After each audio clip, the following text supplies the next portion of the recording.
Taking a look at live Viper radar, most of us are rain-free. Southside peninsulas, eastern shore, most of northeastern North Carolina. But as we head down towards the Outer Banks, especially southern Outer Banks, still seeing a few of those very stray showers near waves stretching up towards, say, Wanchese and just off the coast of Nags Head, a couple sprinkles. Hatteras seeing a few rain showers as well. This is it for the rain. So once this clears, we'll be done with the rain showers, but still the clouds for us. But look just back to our west. As you head out towards Richmond, lots of sunshine. That line between the clouds and the sun right at about Williamsburg and kind of splitting the eastern shore right now. So those clouds are starting to clear out. And this line is going to continue to press to the south as we go through the rest of today and as the area of low pressure that brought us the rain continues to push further away. Taking a look at Vipercast, those clouds push out to the south. We'll have lots of sunshine, and we're working to lots of sunshine later today about the time the sun goes down.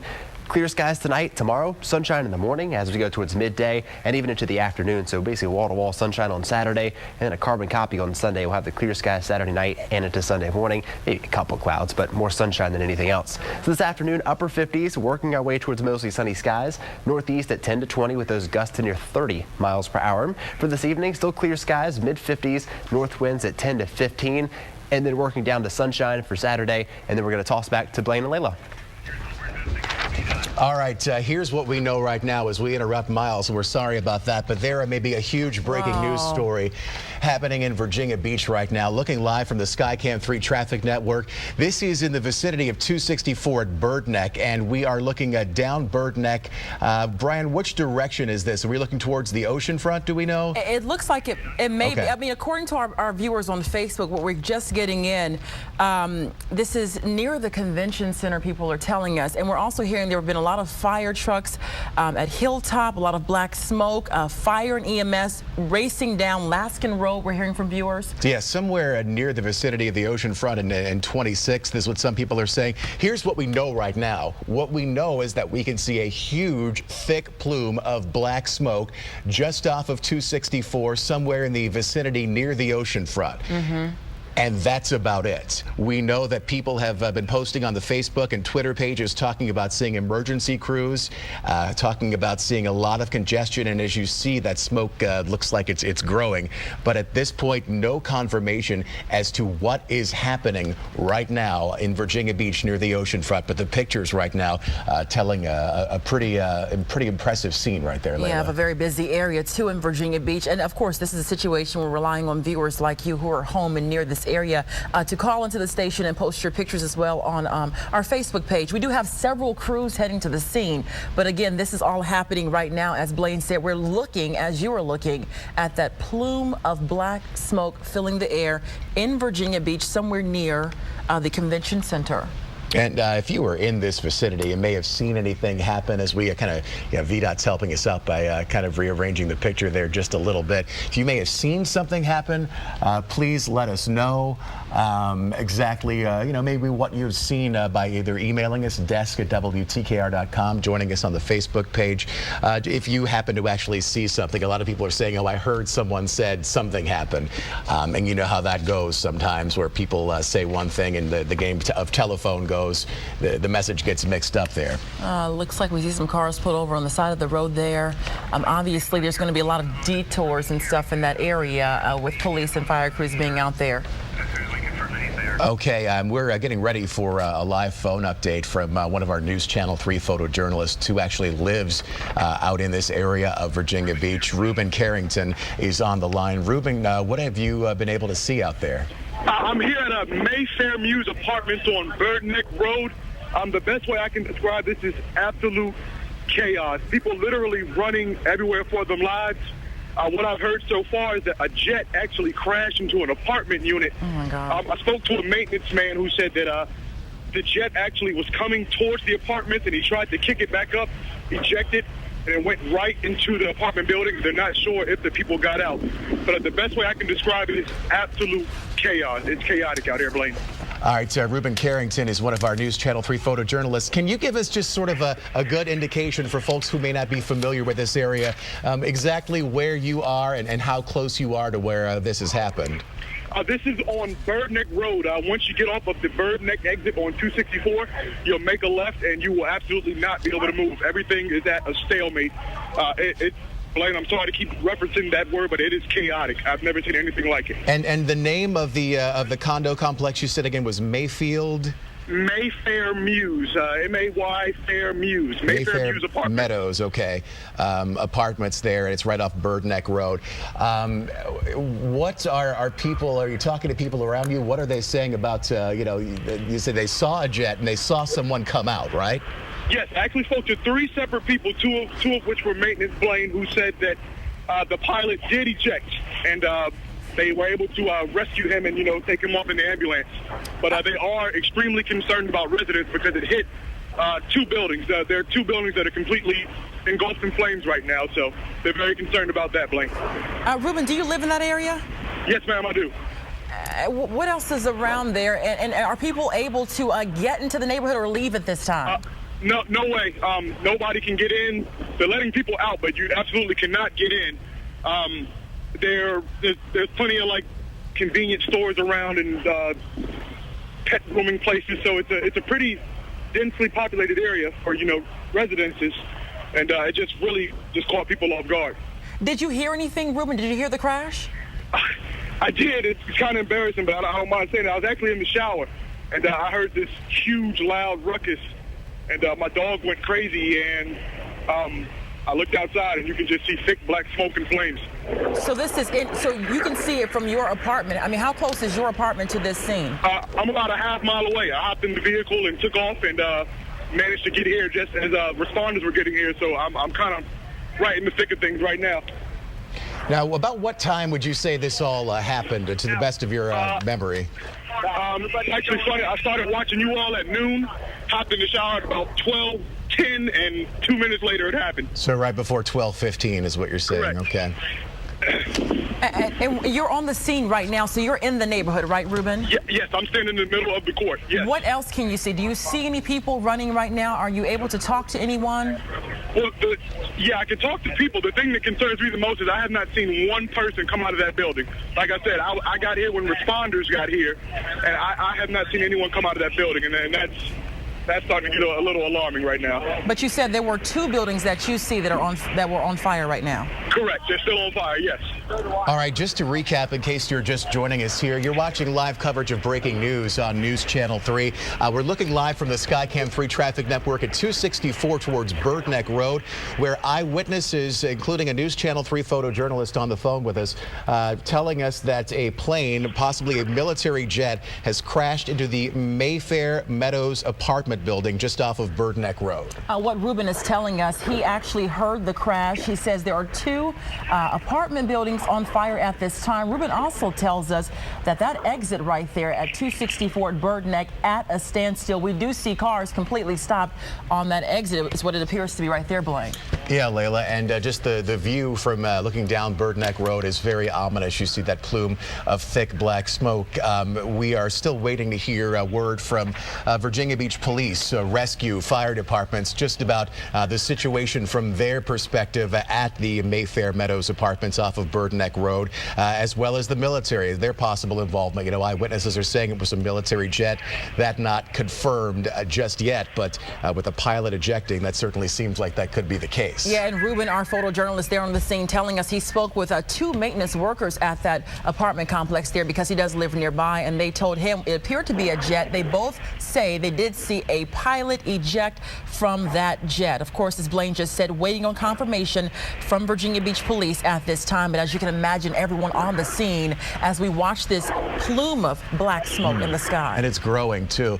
And if you take a look at the screen, you'll notice traffic really starting to back up here on 264. If you know somebody in this part of Virginia Beach, give them a call and tell them to avoid this area around Bird Neck Road and really 264 as well around Bird Neck, because it's going to be a mess and inaccessible for quite some time. You look, even the visibility is getting bad as that smoke starts to drift near the interstate. So if you know somebody who's traveling around that area, please give them a call. Let them know what's going on so they can get out of the way, because it is not a place you want to be right now. As we're approaching 12:27, normally we'd be leaving the air right now, but News Channel 3 staying on the air for live continued coverage of this breaking news, a possible jet crash in the oceanfront area of Virginia Beach, just off of Bird Neck Road.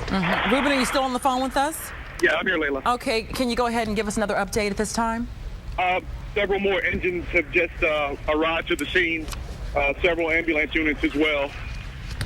They've actually moved everyone back across to the west end of Bird Neck, and nobody else can quite get in. They're still trying to move people back now. I'm still in the middle of the scene, haven't been told to move yet.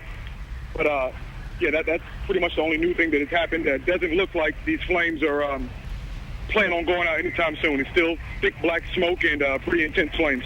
Are you watching the firefighters fight the flames right now? Do we see any engine ladders going up on the side of the buildings?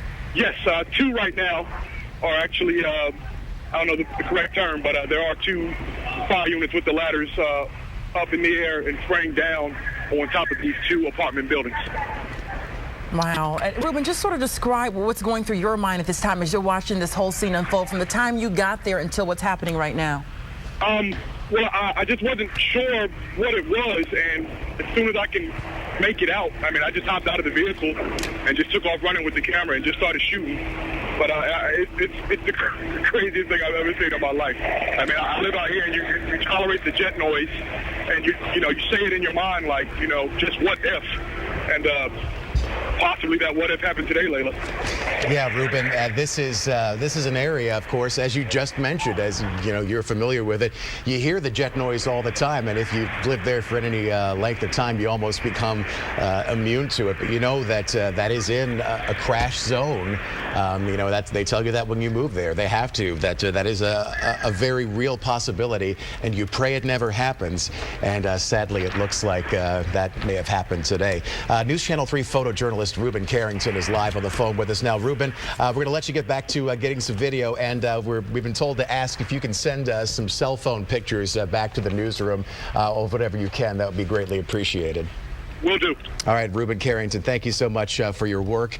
As we continue our coverage now, it's coming up on 12:30. Normally, you'd be tuning in to watch The Young and the Restless here on News Channel 3, but we are staying on the air with our News Channel 3 live coverage of breaking news. Eyewitnesses reporting that a jet, possibly a military jet, has crashed into an apartment building in the northern, near the ocean front, just off of Bird Neck Road.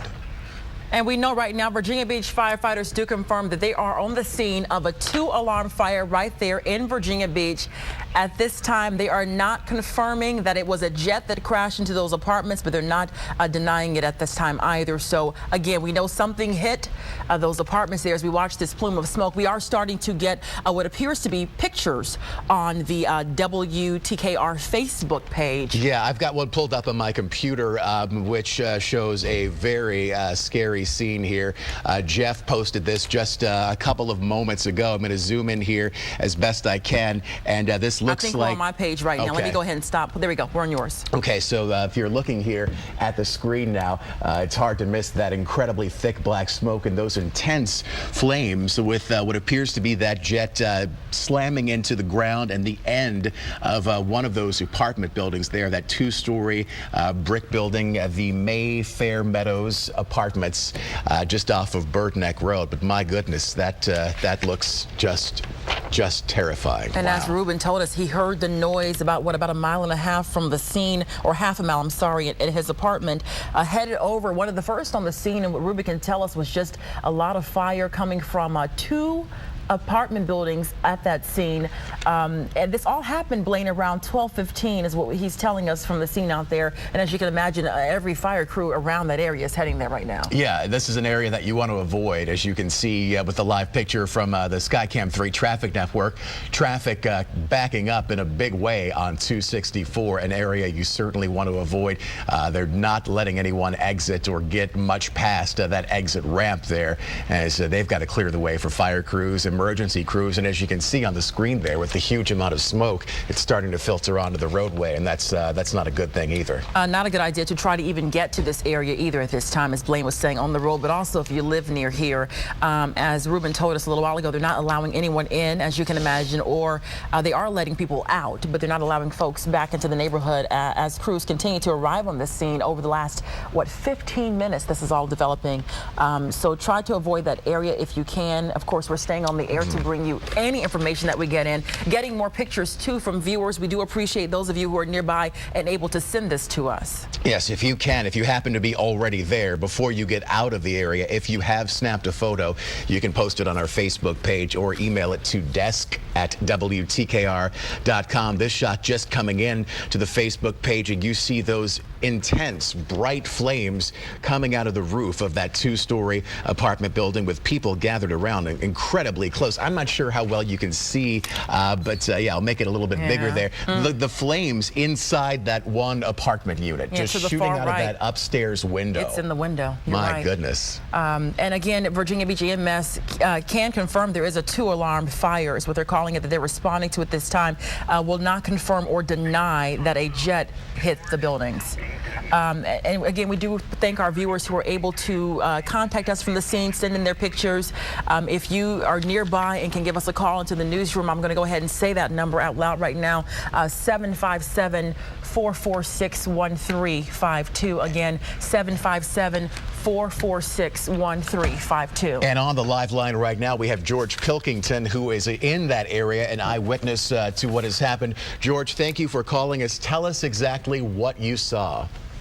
You know, we have jets flying over here every day. This one came in extremely low, flew directly over my truck. It actually was emptying out fuel, and my truck is covered in jet fuel right now. And with the nose pointed up, it just plowed right into the apartment complex. Now, you were probably then, I would imagine, fairly close to the actual crash site. How far away were you?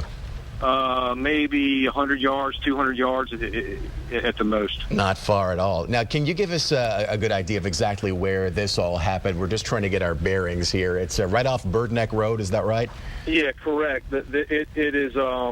It's maybe 100 yards from Waterfront Drive, which is, you know, right down from 501 Grill, in between 501 and Laskin Road, and it's an apartment complex. And it appeared to have took out maybe 2 buildings. I think it hit the top of one and then took out 2 right after it. Wow. Now, are you still in that area? What are you seeing right now? I'm sitting right here looking at it. What do you see right now? The firemen are up on a ladder trying to put the fire out. It's burning heavy. The flames are probably 100 feet in the air, dark smoke. And you know, after the initial hit, people were running to the scene, and there was a couple explosions, and then seconds later they were running away from the scene. George, we heard from our photographer who's on the scene out there that he talked with a couple of maintenance guys out there who said they did see the pilot eject. Can you tell us if you saw anything like that? I did not. If there were more than one pilots, maybe one ejected before it got here, but again, as it was coming in, it was steady. It wasn't wobbling. The nose was up, and the tail end was facing more down. But and I'm not familiar with how to do that without someone trying to hold it steady. So initially, I said that there wasn't anybody that ejected, but it must have been long before he got here. Yeah, and you had alluded to earlier that, you know, everyone is sort of used to seeing these jets flying around, living in this area, but you mentioned that this did not seem normal. No, it really didn't. It actually came in over the interstate. The direction it came from was from the base, and it came in over the interstate. It was probably 40 feet off the ground. It was just barely over the treetops.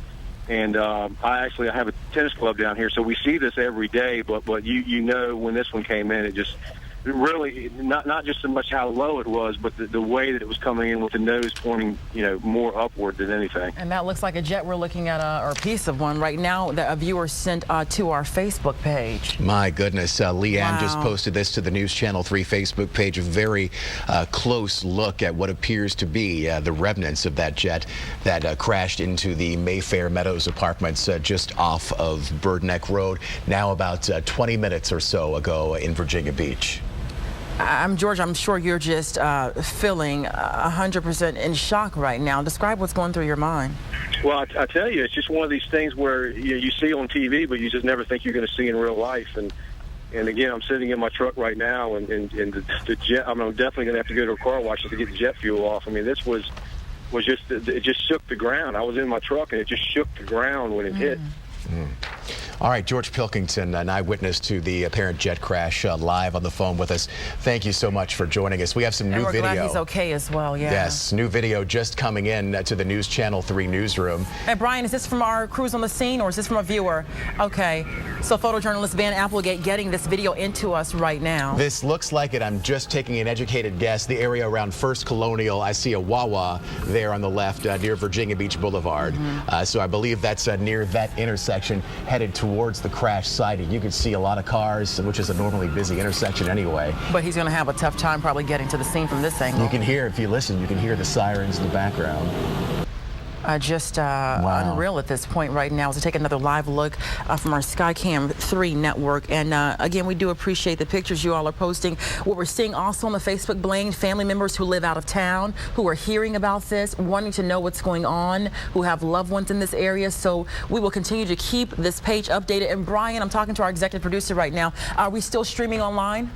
On WTKR.com? If we're not, I'll make sure we are. So that way we can let folks know, too, if their loved ones are away from here, they can keep updated by watching us online. Folks, we're going to stay on the air at this time. It's 12:38, and you're probably used to watching The Young and the Restless at this time. But as you can imagine, this is a very important breaking news scene, and we're trying to keep people updated on what's happening right now in 264 area by Bird Neck in Virginia Beach. We know that a plane of some sorts, some witnesses telling us a jet, hit an apartment building, maybe two. There are many crews on the scene right now trying to put out the flames. Yes, no official confirmation from the military that it was a military jet involved, but for all intents and purposes, I think the picture tells the story there. Nor have we been able to learn any more about the fate or any other crew members of the pilot who may have been on that jet. As soon as that information comes along officially as a confirmation, of course, we'll pass it on to you. We heard an eyewitness on the phone earlier telling us that it looked like a pilot ejected from the plane while it was dumping fuel just the seconds before it crashed, but no confirmation as of yet. I'm told right now we have our Skycam 3 traffic reporter Kristen Crowley on the phone. Kristen, do you hear us? Kristen? Yes, can you hear me? I hear you now. What can you tell us? Right now, I just got a phone call from someone who lives in the condos right on 24th Street. They did say that the pilot did eject and there was one other person in the plane. They have reported that both of them were being assisted at the time, and they could see everything about 30 feet from their backyard. So a very close vantage point there, and good to hear, Kristen, that the apparent first information may be some good news about the pilots. And Kristen, as we watch the scene from our Skycam 3 traffic network, I'm sure you're probably tuned in at home, 264 Bird Neck. Talk about maybe the detours at this time or how folks can avoid this area. Right now, if you are heading off the Bird Neck exits, you're going to want to take 19th Street to get anywhere towards the oceanfront. And if you're heading away towards First Colonial, you're going to want to stay on Laskin Road and avoid that entire middle section, basically from Bird Neck all the way to the oceanfront until they can get all those emergency crews out of the way. It's going to be that way for a long time, so just be prepared. All right. Thank you, Kristen. We do appreciate you calling in, especially passing along those detours. Kristen Crowley live on the phone with us this morning. Brian, that picture was on the WTKR Facebook page, by the way, just to help you out. There's our Facebook friends are posting things that they happen to be in the area, so they are... They're sharing this. Another photo here. This is sent in just a couple of moments ago from Leanne, who sent some more pictures as I try to scroll up here. One from a little more of a distance, and you can see the extent of the smoke now, just billowing into the air on the area near Bird Neck on the ocean front there. Just to recap for folks who are just now tuning in, what we're hearing is around 12:15 this afternoon, a plane of some sorts crashed into some apartments over there off of Bird Neck Road. We're told it's over there at the Mayfair Meadows Apartments. And that we believe that is the correct name, Mayfair Meadows. Our photojournalist Ruben Carrington, who lives nearby, rushed to the scene. What he told us was while he was at home, he heard a loud noise. As he got to the scene, he saw people running, and the best way to describe the scene, he says, was just total chaos. At this time, obviously, they're not allowing folks into that apartment complex, but people were leaving. His concern being he did not see anyone leaving the apartments that had flames coming from them. Yeah, and at this point, that is one of the big questions. What happened to the people who may have been in those buildings? We've shown some of the photos sent in from our News Channel 3 viewers that showed just that, especially that one building there with just bright orange and red flames shooting out of an apartment window. No word on how many people may have been home at the time or their whereabouts as of now. And preliminary reports from eyewitnesses on the scene are Kristen Crowley reporting that there were a couple of people who were able to see what appeared to be the pilot and another crew member being tended to. News Channel 3 investigator Mike Mather live on the phone now. Mike, what can you tell us? Yeah, we are right here at Fleming Drive in the Bird Neck. We're at the Mayfair Mews apartment, and it clearly an aircraft of some sort has hit an apartment building. We can see a gaping hole in the roof. Bright orange fuel-fled flames are spouting out of this building here. Rescue workers are setting up for a mass casualty all around us. There are stretchers and stretchers and stretchers coming out of every ambulance. Firefighters here are staged. Police officers were running down the street in squads to get here as quickly as they could. The fire department has set up a hose. They are battling the fire furiously. Bystanders are stepping in to help the fire department. They're actually helping pull some of these charged, heavy hoses across the street to get them in a better position for the firefighter. If I can tell you, this is my hometown. Something like this has not happened in 20 or 30 years here in Virginia Beach. This is Virginia Beach's worst nightmare. Something very significant has fallen out of the sky and hit this apartment building. We do not yet know how, what the injuries or, God forbid, the loss of life is going to be here. But this is what they have worried about for so long. Something coming out of the sky around the base and hitting the population centers around the base. It is clearly, one of the buildings here is clearly, in fact, and we can see flames coming out of it now. It looks like firefighters are doing their absolute best. And as I'm speaking right now, crews are racing in with stretchers here. They are coming right in front of us here on Bird Neck Road. This is just by, if you're familiar with the 501 City Grill, 24th Street, right in that area, Bird Neck and 24th Street. There's lots of apartments right around there. But crews are starting to pour in with stretchers, staging right at the entrance to the Mayfair Mews apartments. At least 2 stretchers here, 3, 4, 5 I can see stacked up here. Residents are streaming out, quite distraught, talking about what's going on themselves. They're being pulled across by some of the fire rescue crews to get them out of the area. Thick, oily, fuel-y smoke is filling the area. It is an absolute mess right here, guys. It is. We're going to get up a live shot here with our Cavanaugh in just a few minutes. We're setting that up right now, but this is, I can tell you right now, one of the worst things to happen in Virginia Beach when it comes to Oceana and this jet traffic. This is what they have always worried about. Yeah, Mike, I know you've mentioned it. This is home for you in Virginia Beach. It's where you were born and raised, and this was always the fear that something like this could happen. These planes, these jets fly over these population centers day in and day out, and you almost become immune to it, but in the back of your mind, you always wonder, what if?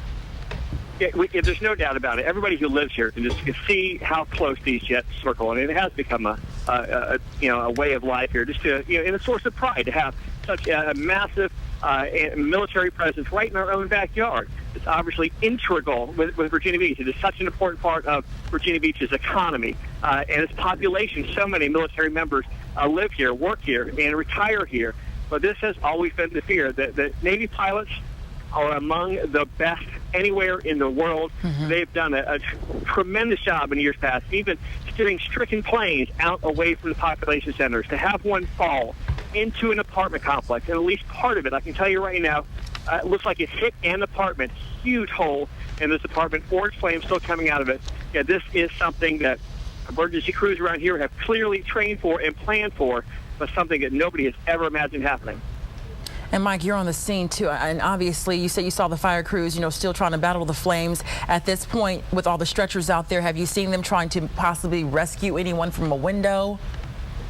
Yeah, we have not. Right now, they are in a fully defensive mode. They have an aerial ladder, which is, a ladder that stands straight up into the air here with a crew in a bucket, 2 hoses coming out of it, just soaking this building down to try to get some type of coverage on that fire before they can even get in.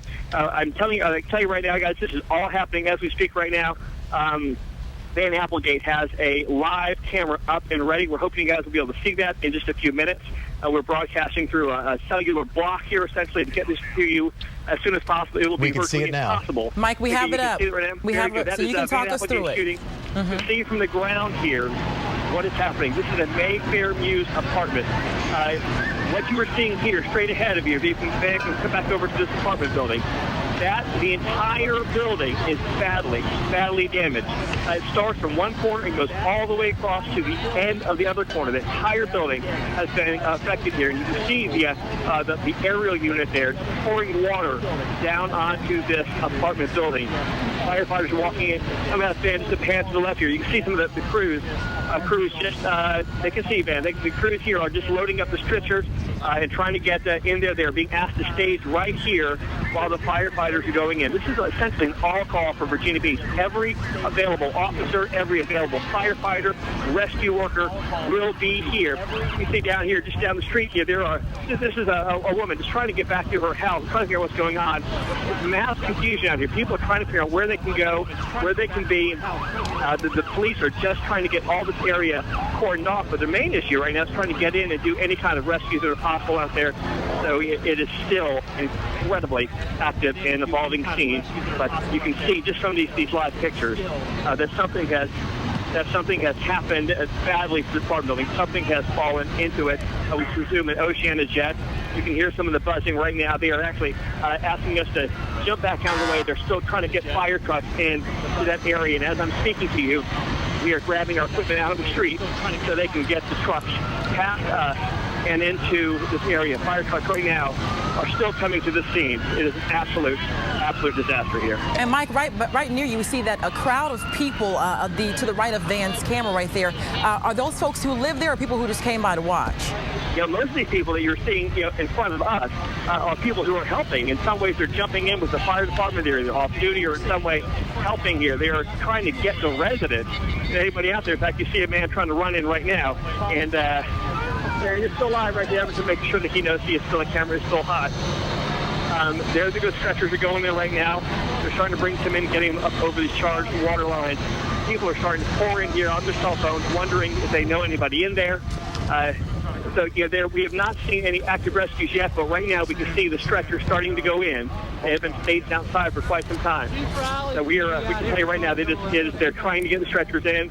We do not know about any injuries or casualties or anything involving loss of life or injuries to people right now. We can't tell you that it is a massive amount of damage on that building. And Mike, just for clarity, we see you're showing that one building. We heard from Ruben earlier, Ruben Carrington, the photojournalist, that there were two. Do you see two buildings on fire or just one? I can see one lengthy stretch of building here. I can't see exactly where I am if it's divided into two, but it's pretty much an entire block of apartments here. What Van is showing you right now is the side end of one, and it continues down several hundred more feet. It looks to me like it is one building or perhaps maybe two butted together in an L shape. But they are clustered together. These are old brick apartments here around 24th and Bird Neck. It appears to me to be one building that sustained most of the damage. In fact, you can still see the flames. They're trying to fight coming out of the roof right here. It could be two buildings because they're all butted together in L shapes. So it could be as many as two. We're having a couple trees blocking our view, but no doubt about it. Any way you want to look at this, a significant amount of damage here, and who knows what else when crews get in there. I mean, just looking at that image, too, the top of that building right there where clearly something hit, it's just giving us chills back here in the studio. Yeah, and as soon as I left the studio, I started getting phone call after phone call from a lot of people who work down here in the Alaskan Road, the Bird Neck Road area, asking me what was going on, and they started sending me pictures, and we started seeing the smoke on the Broad Creek Bridge in Norfolk. Oh, wow. Heading out here, we could see the smoke starting to come up through the sky there. Then we could see it clearly in the distance past town center, and as we got to the Bird Neck Road off-ramp, we had to park and just start hustling into the scene. You could nothing but thick, oily smoke, which is like a fog through the entire area. People even a quarter mile away were holding their hands over their mouths and putting their T-shirts over their mouths. And when this wind blows and the smoke gets you can feel that thick, fuely residue in the air from the smoke. So clearly, a lot of fuel involved here, which is always the worry. And what time an aircraft goes down, they carry so much fuel on board here, and there's really no time to do anything about it. Mike, we've got a little bit of a disturbance over here. Actually, you can see the van can swing around here. What they're doing right now, here's what we see right here. These are bystanders jumping in to help firefighters reposition this hose. These are people that the firefighters have asked for help to get this hose moved closer to the area. They want to get some more stretch out of that hose.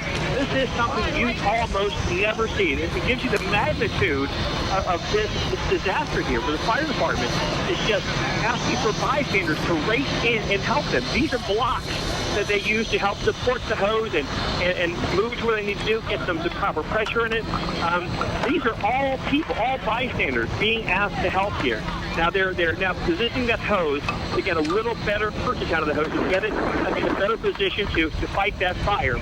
But they just put out a call for people to help, and this is exactly what they're doing. And now they're stacking up these blocks, and what these blocks will do is allow a truck and ambulances to get over those hoses and into that area without damaging it. This is kind of a tricky situation because they've had to put down this hose. This is a massive firefighting hose.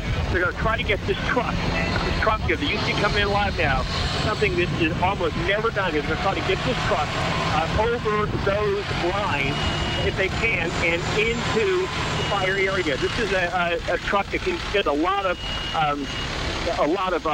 water onto the apartment quickly. This is something you almost never see here. The hose is down first. They certainly cannot break that hose. They don't want to interrupt the water flow.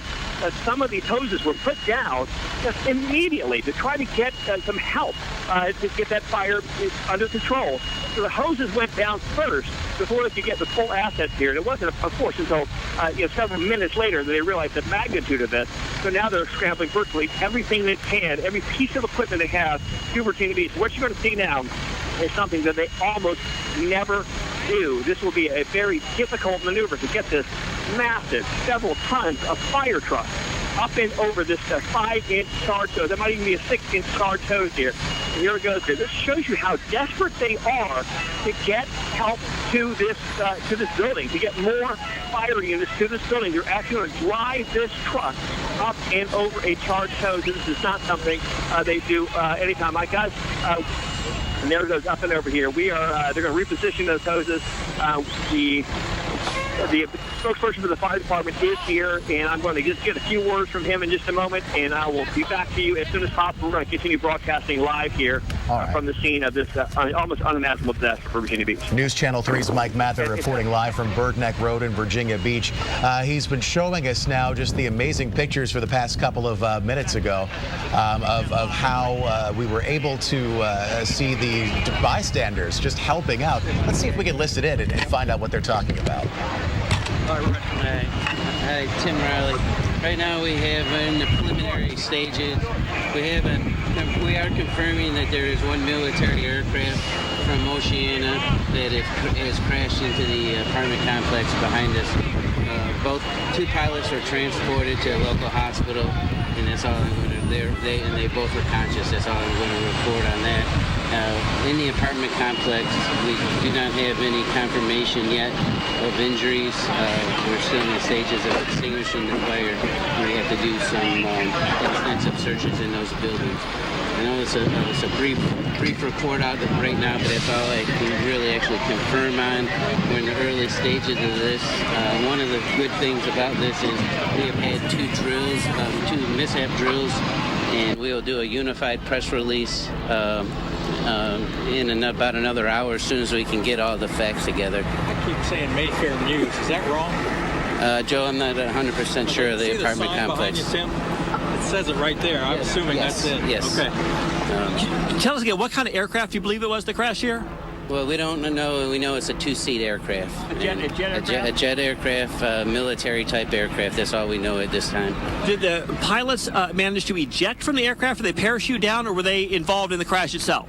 Yes, both pilots did eject, and like I say, they were both of them have been transported to a local hospital with what we assume is non-life-threatening injuries. Now, when they ejected, where did they land? Do you have that information? I don't have that at this time. They were in the immediate area. Yeah, for firefighting assets here, is this pretty much everything you have available here today? No, we're at a third alarm fire right now. We're receiving some support from Oceana. We have crews from Oceana, as well as the city of Norfolk is backfilling some of our stations. Is there anything else? I mean, I know it's very preliminary, but like I said, we'll get to. Okay, you guys could hear there live, I'm hoping. We were able to hear you, Mike. It looks like Van just shut the audio off there. So we'll try to stay with this live picture until we can reestablish audio. But we were now able to confirm from Oceana that this was, in fact, an FA-18 military fighter jet that crashed into this apartment building. CNN confirming that with the military. So we want to make sure we get that out there.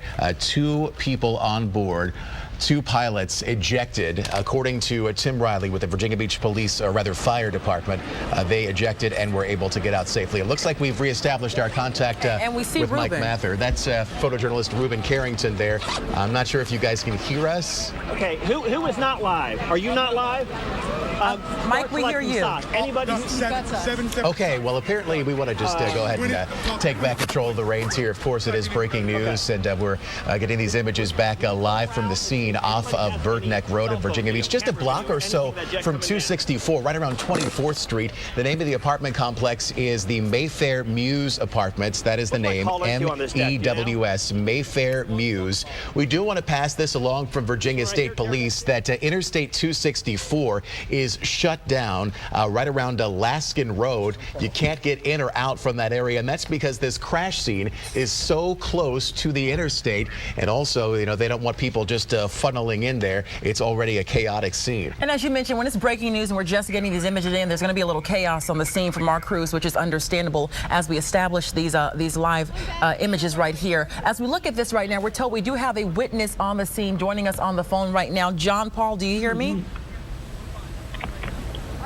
John? Okay. All right, we're having a little trouble getting with John. Can you hear us now, John? Okay, so we'll try that again in just a moment there. But as we are getting people who are calling in and sending us these photos, recounting sort of a similar tale. Let's reset here now. Blaine, do you hear us? This is Mike Mather. Yes, we can hear you now, Mike. Go for it. Mike? Yeah, this is Mike Mather here, and we're still in the same place. Obviously, we are hoping to have the ability here. Hopefully, you can see us. Van Applegate is still continuing to shoot. As you can see, they have gotten that large truck back into this courthouse complex for the Mayfair Mews Apartments. This is where, obviously, a 2-seat jet of some kind, we have that confirmed from the fire department. A 2-seat jet of some kind has crashed into the apartment building behind me. This is the Mayfair Mews Apartments. It is close to Bird Neck and 24th Street. If you're familiar with this area, there is a lot of apartment buildings all directly within some of the flight paths of the Oceana aircraft. And you can probably see that the wind is just whipping the smoke around it here. It's been a very, very windy day. And that is presenting a lot of problems for those firefighters who are trying to keep those flames from spreading to any buildings beyond what they are already in right now. One of those buildings is pretty much a complete loss. We did hear from the fire department just a few minutes ago telling us that the 2 crew members aboard this jet, presumably a pilot and a co-pilot or a radio officer in back, did eject from the jet and landed fairly unharmed nearby. They were taken to the hospital. They were not believed to have any significant injuries. We yet do not know what is going on in that apartment complex. They have not been able to get in and do what they call a primary search. That is something that they are trying to right now get people into that building, but they can't do it while there is still so much active fire here. This fire department command unit here is just trying to turn around and get its bearings here so they can more soundly coordinate the search. This is where they will be able to control all of the fire activity, who goes where. Again, they're going to try to go up and over this hose, which you saw earlier with that several tons of fire truck. Do we have any updates right now? We are broadcasting live. We are confirming that it is an F-18 out of Oceana, and it's, you know, an F-18 Delta is what the Navy is reporting. Okay, if you just heard that live here, we're just getting information that it is an F-18 jet from Oceana that has crashed into the Mayfair Mews Apartments here. An F-18, a very sophisticated, one of the most sophisticated jets in the military arsenal, certainly in the Navy's arsenal. One of the most advanced jets. They fly out of Oceana. It is a supersonic jet. In some configurations, it has a pilot and a person sitting behind the pilot. That appears to be the case here, where witnesses, and according to the fire department, two crew members did eject from that jet and parachute safely and with only minimal harm to themselves into the area. And what I can tell you from knowing dozens and dozens of Oceana pilots and military aircraft operators, I will promise you right now that there was no salvaging of that aircraft in the air. I've covered several mishaps and several crashes in Virginia Beach where pilots did everything they humanly could to steer these aircraft out and away from the population areas. I've seen them put the pedal to the metal, so to speak, and get the aircraft over water before they eject it. It is incredibly telling that these pilots, these gifted and talented pilots from Oceana, were not able to get that jet away from the population area. Here at Bird Neck, we're only probably a quarter mile or more to the Atlantic Ocean, and a lot of times when an aircraft is in trouble in these patterns, they can in some cases just put that plane into essentially overdrive and try to get it as far away from the property areas as possible and into the water and eject from there. The fact that they've ejected and landed in the oceanfront just tells you right away that there was nothing they could do to recover this jet. Come on back here, Van. We got more equipment coming in. This is the Virginia Beach's new mobile command unit here. This is something they bring out for the most significant incidents anywhere here, and this is something that you rarely see coming out to this level. We got fire department command units, the Virginia Beach's brand new mobile command center, more fire trucks and more police cars than I've seen in an incident in quite some time. And literally hundreds and hundreds of people behind us here are just, they live here, they work here, they walk around here, have seen the aftermath here of the air crash. We do have several witness reports who saw it go down here. I think we've been able to, Ruben, to be able to send you back some of that information. That's what's going on right now, guys. I want to make sure that I'm not taking up too much of your time. If you have any questions for us right now, let me know if there's anything I can answer for you right now, but it is all incredibly fluid. In fact, not only you see every rank of officer, that's Detective Brian Siebold in the white shirt coming out. He's a homicide detective, so clearly anybody who is available to work is coming out here. That is Ben Gons. He's been here for quite some time. Almost everybody in any capacity is out here working, no matter what their roles. They are out here to assist today. Mike, you touched on something about just how skilled these pilots are and how they try everything in their power to avoid something like an apartment complex. It kind of goes along to what a viewer called in and said to us earlier. George Pilkington, who was about 100 yards from this whole scene when the jet started leaking fuel, he told us, Mike, the jet leaked fuel onto his truck. He witnessed the jet crash into the apartment right there. And he said when he was watching at the time, the pilot tried to have the nose of the plane pointed up, but it still came down.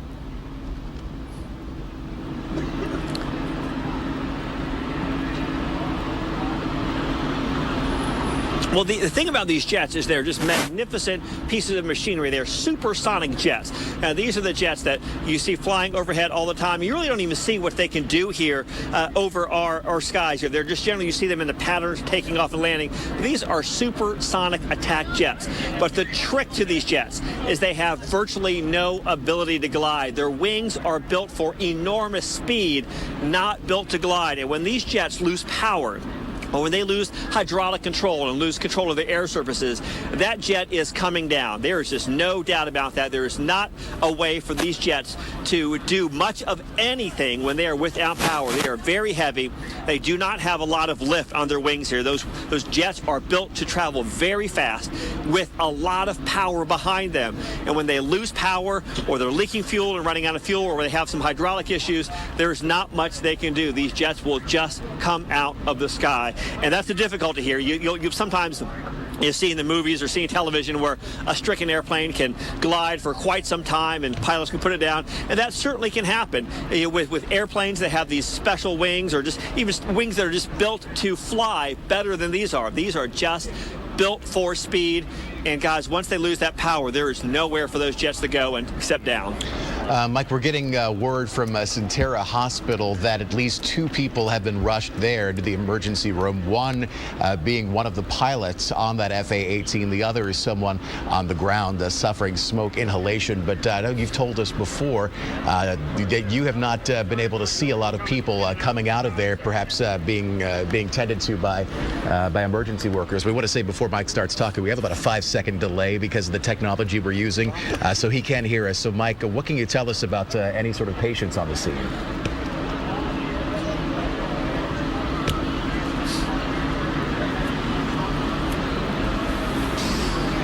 Well, as we were arriving here, we were walking past the apartment complexes, and we could see people in the courtyards of their apartment complexes being tended to by rescue workers. But they were several hundred yards away from the crash scene. They were all had hands over their mouths, and they were complaining of smoke and this oily, smoky residue that was getting to them. So there were people who had certainly respiratory distress, as you could expect down here from the smoke here. But we have not seen anybody. I have not seen anybody coming out of the apartments at all. But you can see right now they're bringing in yet another set of stretchers.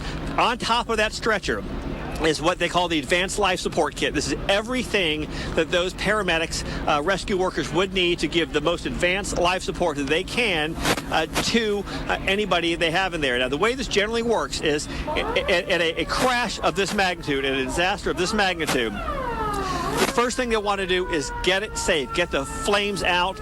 They don't send firefighters racing into a burning structure with that much damage here. They want to get a handle on the flames first and see what the structural stability of that is before they go in and start doing a search. The first search they do is called a primary search. They're essentially doing the best they can with the smoke to get in there. And sometimes the firefighters will literally be on their hands and knees crawling around in circles, feeling through rooms into the closets to see who they can find. A lot of times, especially with children or the elderly, they'll just go down to the ground and stay there. So the firefighters on the primary search will get in as quickly and safely as possible, working with a buddy to crawl the entire floor plan of an apartment to try to find anybody who has survived and is in need of help there. And then once they get that primary search, and they can go back in for a secondary search, and as they get a little better handle on the structural stability and getting some of that smoke evacuated, then they can get in and do a better assessment.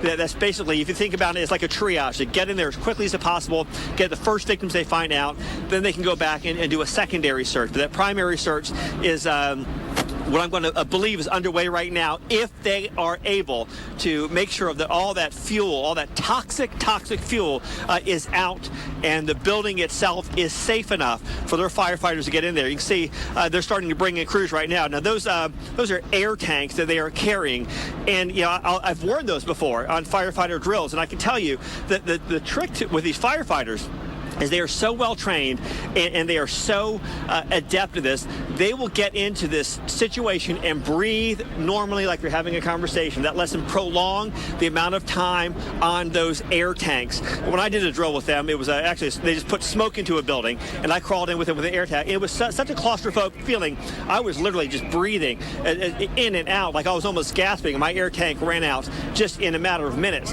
The firefighters with me just continued to do their drill.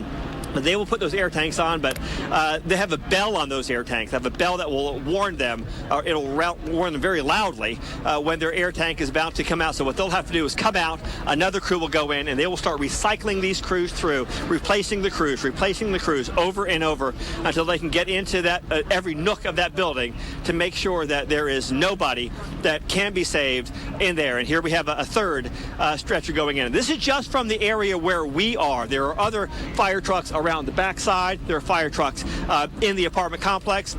So there are just more stretchers here than I've ever seen at any kind of incident like this. And Mike, you mentioned other staging areas. We're going to leave your live picture for a second as we go to the other side, and we can see a closer look at one of the buildings that apparently was hit. Just the holes blown out there, and the smoke, although it is now thin white smoke, still oozing from that second story.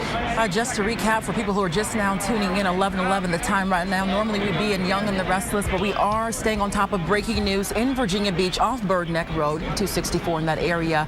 An FA-18 jet crashed into apartments over there at Mayfair Muse Apartments. That is right there near the Virginia Beach oceanfront area. Yeah, it's right off of, Okay, and actually you're looking now, this is a crash zone map, number 48. That is the region where this happened, right between, say, Laskin Road and the interstate near the Bird Neck area, just a couple blocks on the other side of the freeway from the Virginia Beach Convention Center. That is the crash zone map around Oceana. You can see a number of very populated neighborhoods. I'm not sure if we can go to live Viper radar, but weather computer, I'm sorry. If we can pull up the weather computer, Miles Henderson has a more detailed map and a look at the actual crash site there. There it is. Pulled actually weather computer. I'm sorry. I know that's a no-no, but weather computer if you can. There we go. Thanks, Miles. With that red dot right there. So just south of where that red dot is, that's where the interstate meets the convention center. So we're talking just a couple of blocks away, just south of the Cavalier Yacht and Country Club, and really less than 10 blocks from the ocean front. Yeah, just an incredible scene, incredible images coming in. Once again, we do thank our viewers who've been posting the pictures and keeping us updated on the Facebook page as well. And Brian, you just gave me an update. You said it was crash zone 2, which is where it's least likely to happen. Okay. Gotcha. So it's I guess in terms of if the likelihood of it happening, this is an area where it's least likely to happen, is what our executive producer is now telling me in my ear. So I just wanted to pass that along as we take another live look at the scene. And, you know, as Mike told us too, Blaine, we saw that gaping hole in the top of one of those apartment buildings. Yeah, just probably now about an hour ago is when this all happened. You can see that if you were with us from the beginning, the thick black smoke that was once pouring out has now been replaced, meaning that beach firefighters did an amazing job of trying to bring this as much under control as you can with a jet crash. I have a picture pulled up on my computer. It's from the News Channel 3 Facebook page, and viewer Chandler Ferguson posted this on our page. He took it while riding down 264, and he said he noticed something wrong with this jet. He said it appeared to be dumping fuel, so this may in fact be that jet just moments before it went down off of Bird Neck Road. And if he's saying dumping fuel, that goes along with what our viewer George Pilkington told us, because he said he watched the jet dump fuel and spill fuel all over his truck. He said the jet was flying low, about 100 feet from the ground. So that would be a good indication there. So we take you back live to the scene, Bird Neck Road. 2 pilots have ejected. They are being treated right now. We know that. We are seeing what appears to be officials from the military, perhaps Oceana, arriving on the scene right now of this FA-18 jet crash about an hour ago in Virginia Beach. We have no concrete word on the fate of anyone who may have been in the apartment buildings. A lot of folks have asked that on the Facebook page. We're glad the pilots have ejected. What about the people who live there? At this point, Beach Fire and Rescue not been able to tell us much about that.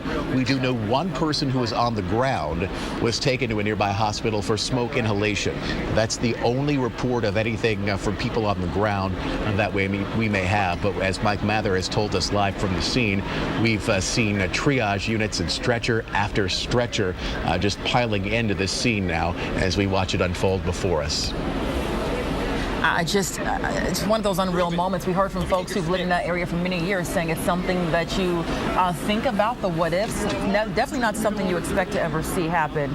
And just a very sad scene, we can definitely say. Happy to hear the pilot and co-pilot were conscious when they were taken from the scene to area hospitals, but still waiting for word, as Blaine said, on the people who live in those apartment buildings. New pictures coming into News Channel 3. This is from Phil Allen, taken just before the crash, and we've sort of enlarged the plane there. But you can see it just moments before that FA-18 from Oceana. Another shot coming in, viewer photo, just probably on the other side of these homes, and that must have been shortly after the crash with that thick black smoke just pouring into the air. Sam sent this shot in. You see the police tape that they've roped that area off. Back to our live coverage now, the live pictures from News Channel 3's Mike Mather and the rest of our reporting and photography staff out there in the field. And all Mike has been able to tell us in terms of what's happening with the activity in from that apartment building that we're looking at straight ahead is that they're, putting water on the flames. But at this point, no image or sight of anyone coming out of that apartment building. It's important to note at this point that this is not an area of Virginia Beach you want to be in right now. At last word, Virginia State Police have closed Interstate 264 from Laskin Road through Bird Neck. So you can't get into that area, and you're being dumped onto the surface streets, most likely Virginia Beach Boulevard or Laskin Road, to get out of there. But this is an area where they're still trying to get crews into to try to save people, to try to figure out what happened.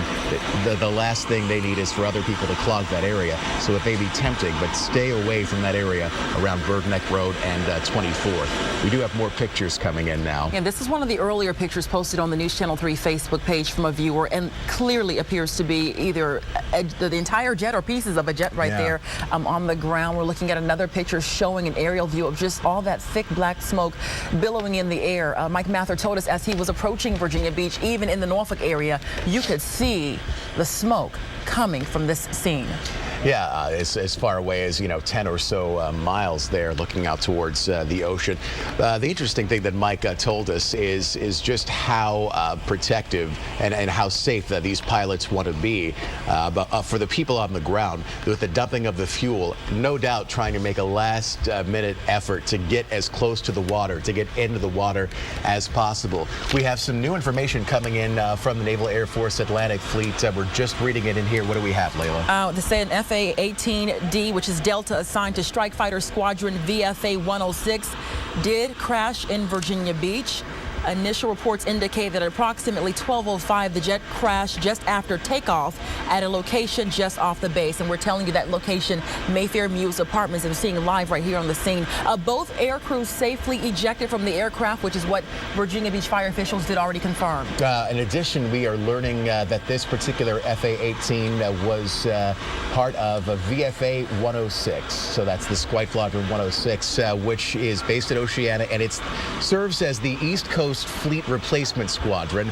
So what that particular squadron does is train Navy and Marine Corps FA-18 pilots and weapons systems officers. So a training squadron there.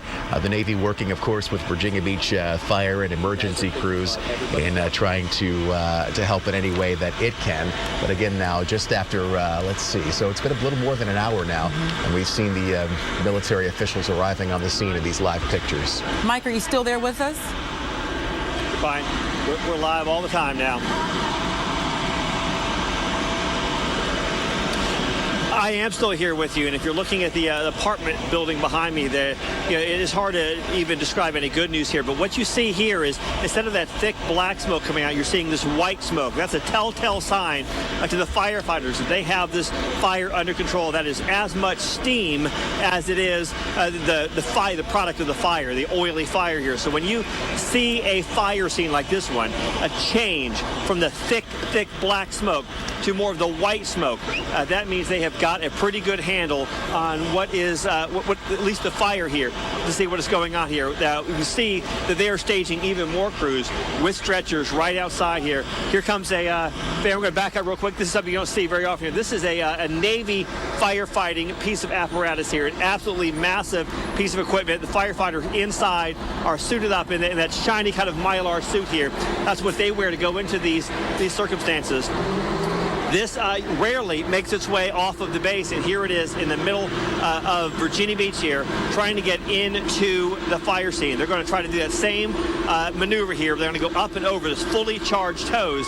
If they were to break that hose, as we move out of the way right now, if they were to break that hose, that would be quite distressing to the firefighter here. Right now, that's one of their main supply lines. It is running a long way. It is linked by several sections of hose. It looks like about a 6-inch or more charged line, and they certainly want to protect that as much as possible. They don't want it to break.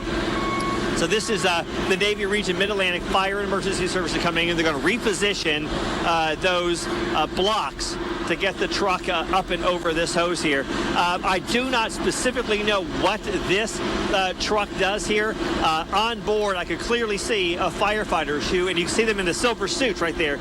These are firefighters from the Navy that are trained to handle these fuel-type fires, the kind of fires you expect on a military property with military equipment. That is their specialty. They wear a different type of turnout gear than the normal firefighters from Virginia Beach would, for example. All, of course, fire retardant. This is a specially trained group that knows how to handle, that's their specialty, these fuel-related fires. But just from my perspective here, even from across the road, we're probably 100 yards from the building itself, it looks like firefighters have done an excellent job here in Virginia Beach in getting that fire under control. We no longer see any kind of active flames, which was not the case when we showed up here. That white, steamy vapor coming out of the building is a solid indication that they have this fire under control, and that is a paramount concern before they get in there and do their searches. You're looking at live pictures from off of Bird Neck Road, just about a block or so north of Interstate 264. Our continuing live coverage this afternoon, an FA-18 jet from Oceana crashing into a Virginia Beach apartment building. 2 pilots on board that plane.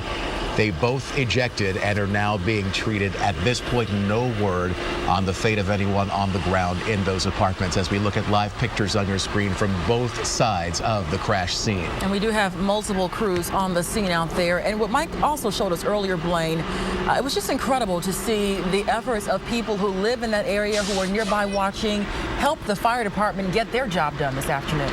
One of the most amazing things we've seen so far. Just in an instant, we heard a loud ruckus and about 10 or 12 bystanders helping carry that huge hose across the street there in a last-ditch effort to try to get the water to those flames to douse them as best they can. And now it's been a little more than an hour into this thing, and we can see that the firefighters made impressive headway in getting that, as we see more of the first responders with their protective gear pulling those stretchers just in case they are needed.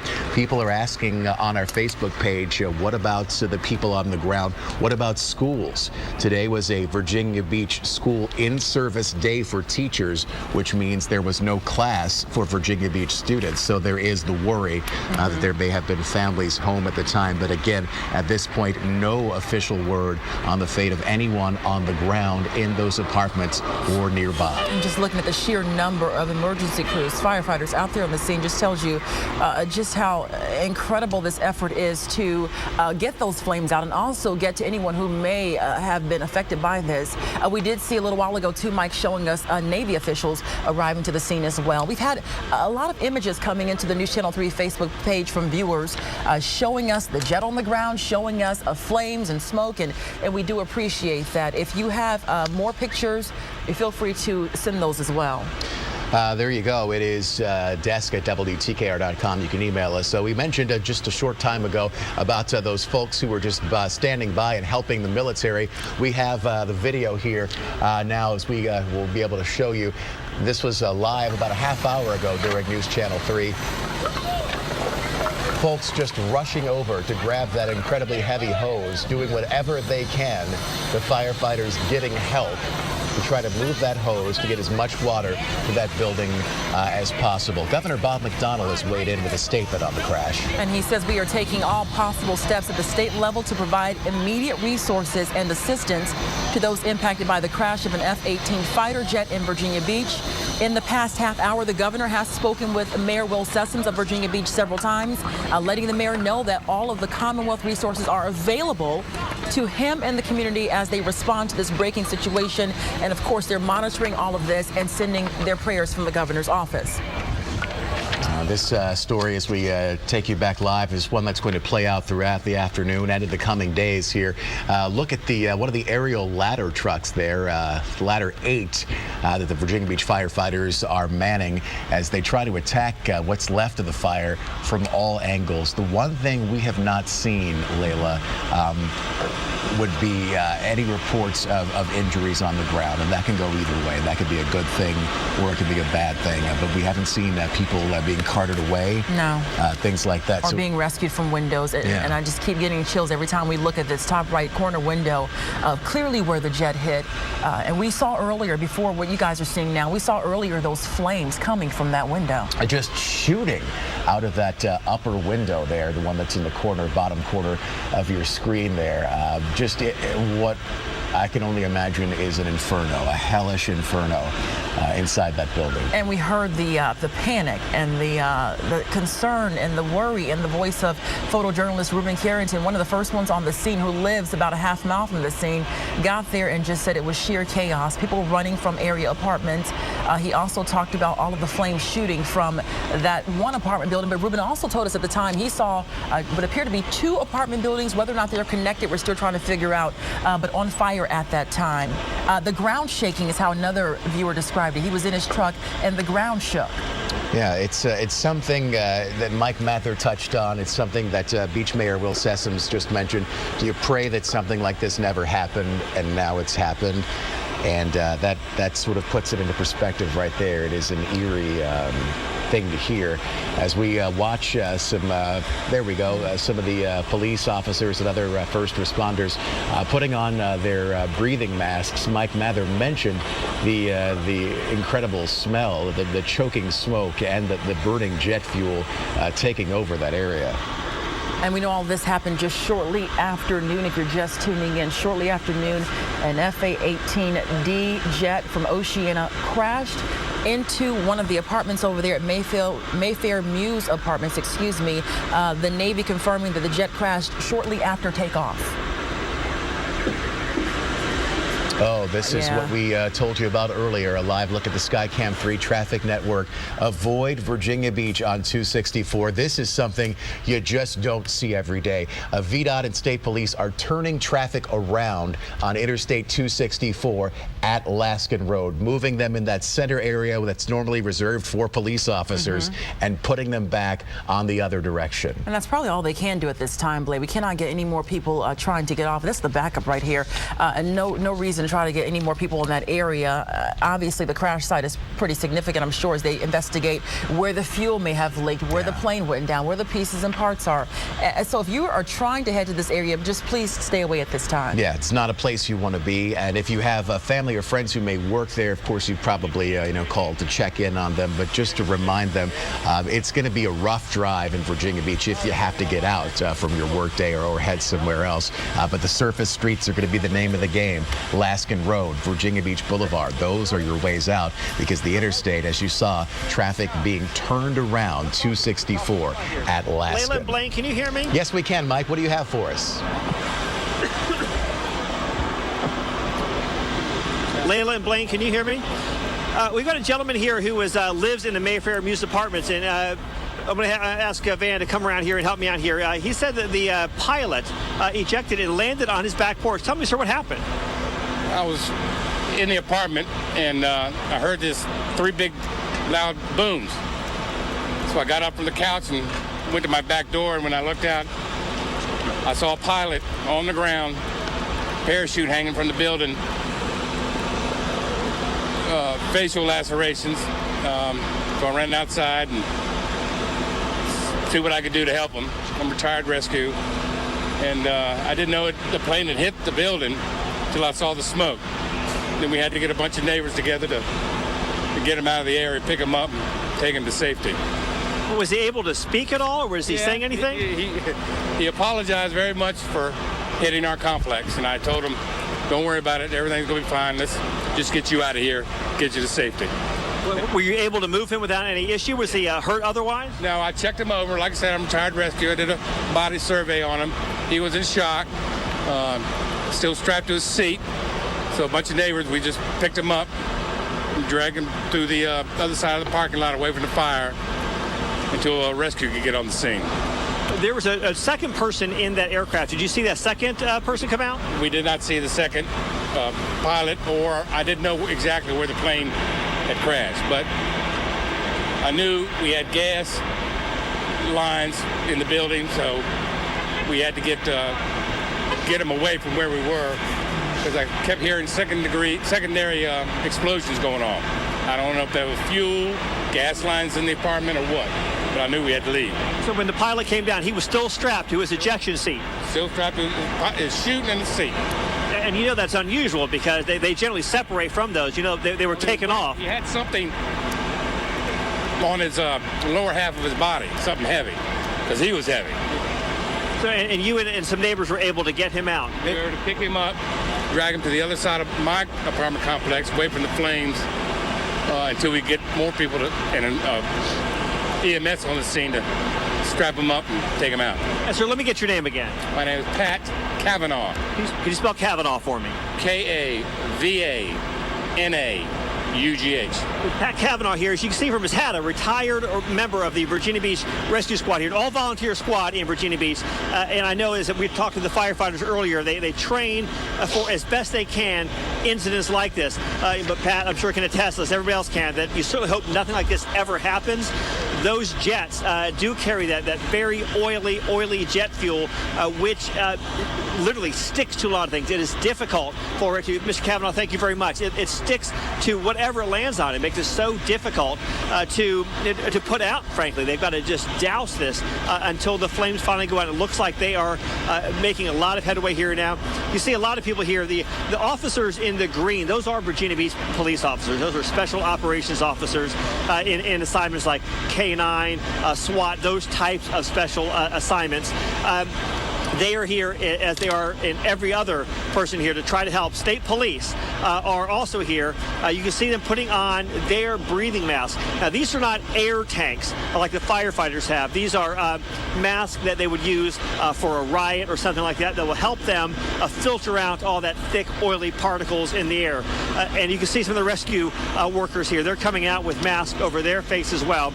So these, the state troopers there we see, the Virginia Beach Special Operations Officers, the Virginia Beach Patrol Officers, they're all getting suited up with their masks to help them get in a little closer here and assist in any way they can.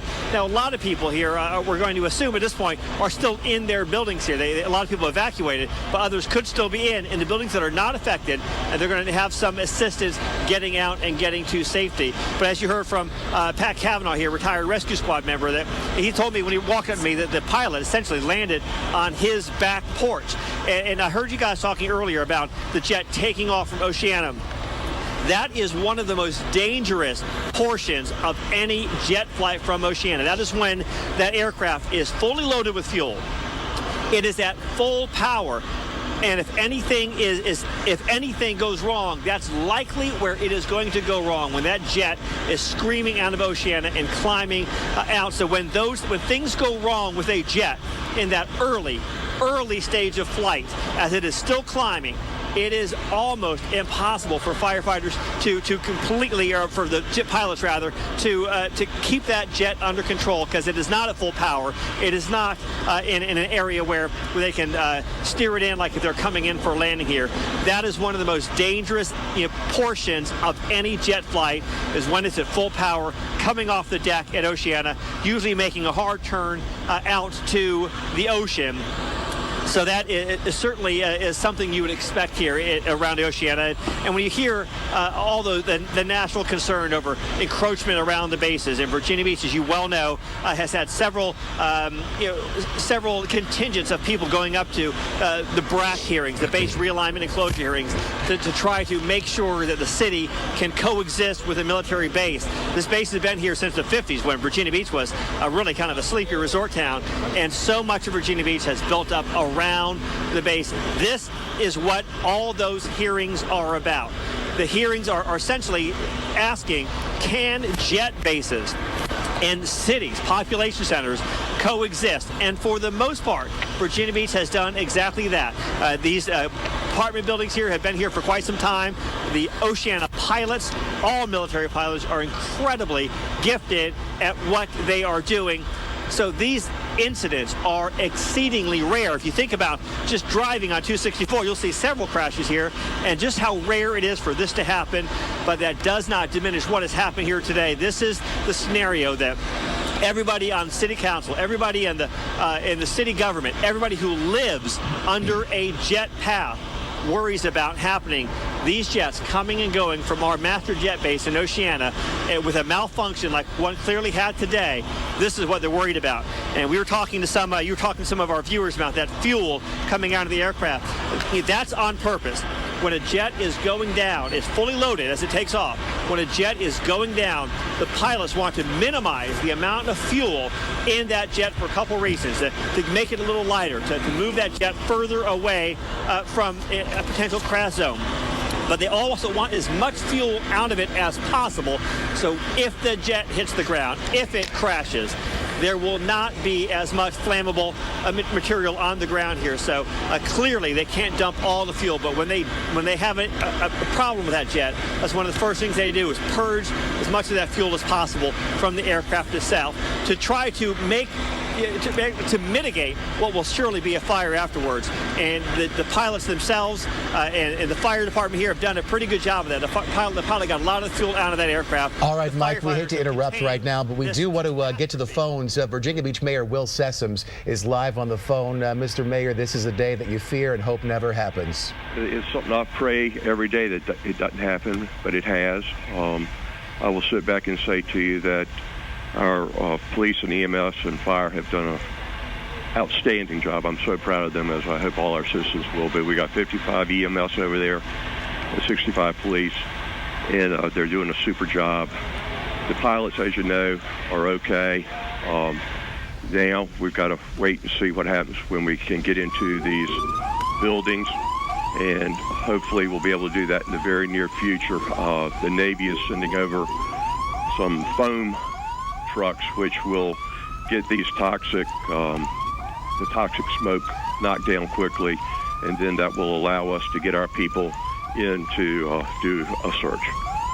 Mayor Sessoms, we got a note from the governor's office saying that he's talked with you multiple times. What have your conversations been specifically about in terms of resources coming from the governor? Well, the governor and the Navy have reached out to us tremendously.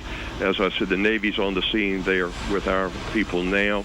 The governor has offered whatever we need. I'm happy to say to you that right now that our city crews are doing a terrific job, along with the partnership of the Navy, and we of course have the state police helping with traffic control along the interstate. And this is something that's important to point out, because we've seen pictures from the traffic cameras of the big backups on 264. This is not the time to be driving on 264 in that area of Virginia Beach. What I would ask is people to stay as far away from this site as they can. They will not be doing any help by getting there. Please stay away from it.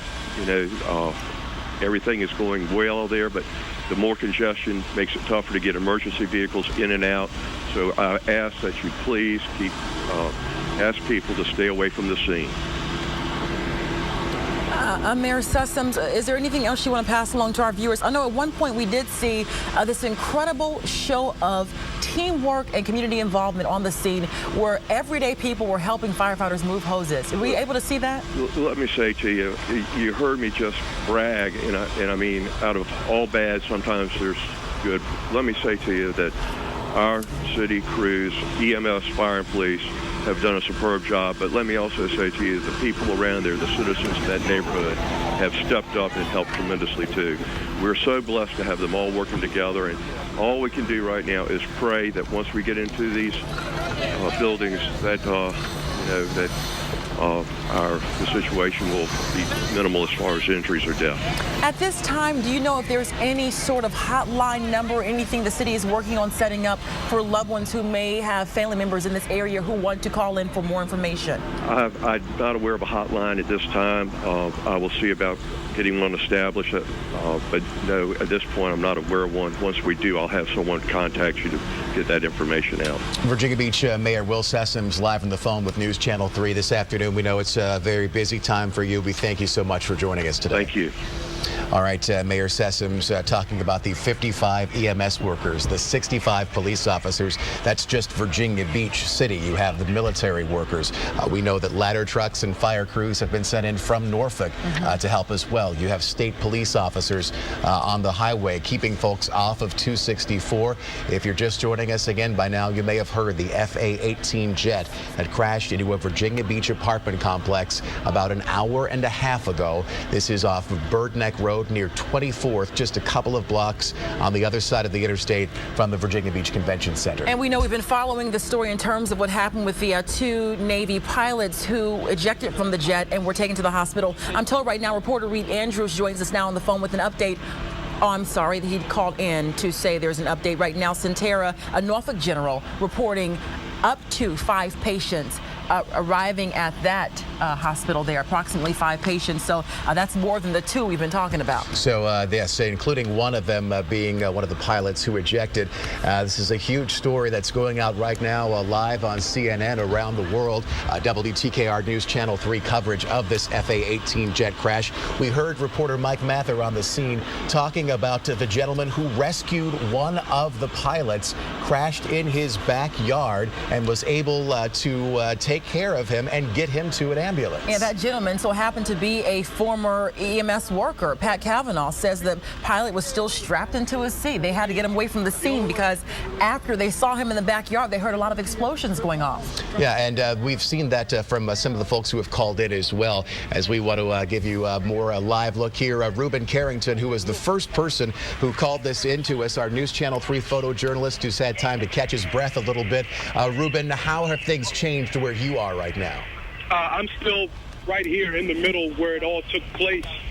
They have since moved all of the spectators, if you will, to each end of Bird Neck. So where Bird Neck meets Virginia Beach Boulevard is one end, and then where Bird Neck meets 24th Street as well as Laskin, they moved residents and people that were actually out trying to, get a glimpse of what took place clear of this scene to let the various types of response vehicles into the scene. Now, Reuben, the one lingering question that a lot of people are asking us right now, and maybe you can shed some insight, have you been able to see people who may have been at the apartment building at the time of the crash leave that area? We have heard nothing so far on the fate of people who were in those buildings that were hit. Can you add anything to that? I personally have not, and I actually did get a soundbite with a gentleman that was working maintenance right next door to that building. And he was extremely concerned because he was able to get out, but he didn't see anyone get out other than the pilot. So he was very distraught and extremely concerned about the welfare of those people that are in those 4 units that you can see. And Reuben, just to recap for us, I mean, you were the first person we talked to. You raced to the scene. You live about a half mile away. Recap for us what that scene was when you arrived. I know you described being at home in the shower and then hearing that loud crash. Correct. Actually, I heard the jet sound first. That didn't alarm me because, living out here, that's, all common. But I heard a violent boom and a shaking, and the shaking was equivalent to the mild earthquake that took place in August, but it was just very quick and sharp. And as I got out the shower, took a look out the window, I already started getting phone calls, and you can see just thick black smoke in the air. And I just immediately took off to the scene, Layla. All right, News Channel 3 photojournalist Reuben Carrington live on the scene off of Bird Neck Road in Virginia Beach, where an FA-18 jet from Oceana crashed into an apartment complex now about an hour and 40 minutes ago. We continue with our live coverage here, preempting our soap operas. As you might imagine, there's a lot to tell people, including to stay off of Interstate 264, Layla. And we watch live images from the highway, seeing state police out there turning traffic around, heading toward the ocean front. Not a good idea to even try to access that area on secondary roads at this time. It is a big mess. Traffic backed up all up and down 264. If you're just tuning in, FA-18 jet crashed in Virginia Beach this afternoon shortly after 12. The Navy confirming that this jet was taking off from Oceana at the time. Both aircrew safely ejected from this 2-seater jet. We have got reports from people being able to see the smoke from this crash as far away as just past downtown Norfolk. Downtown Hampton right across the water there, quite a bit of ways. People reporting that they can see the smoke there. And look Obviously, at this it's, one. oh my goodness, as you get a closer look now that the smoke has started to clear, that second floor of that apartment building is I hope gutted. our photojournalist can get that image established for us once again. And that is the scene we saw the moment that we were able to establish our live image, was all that smoke coming from this part of the building. We said earlier that that window to the right, we saw the flames shooting out. And just to see that gaping hole at this time is just absolutely incredible right now. You can't even imagine just how hot that must be to be in that vicinity. It's Mike Mather, investigator Mike Mather, who's a Virginia Beach native and done an incredible job of keeping us up to date. Mike, are you hearing anything new about what may have happened to the people who were in that building?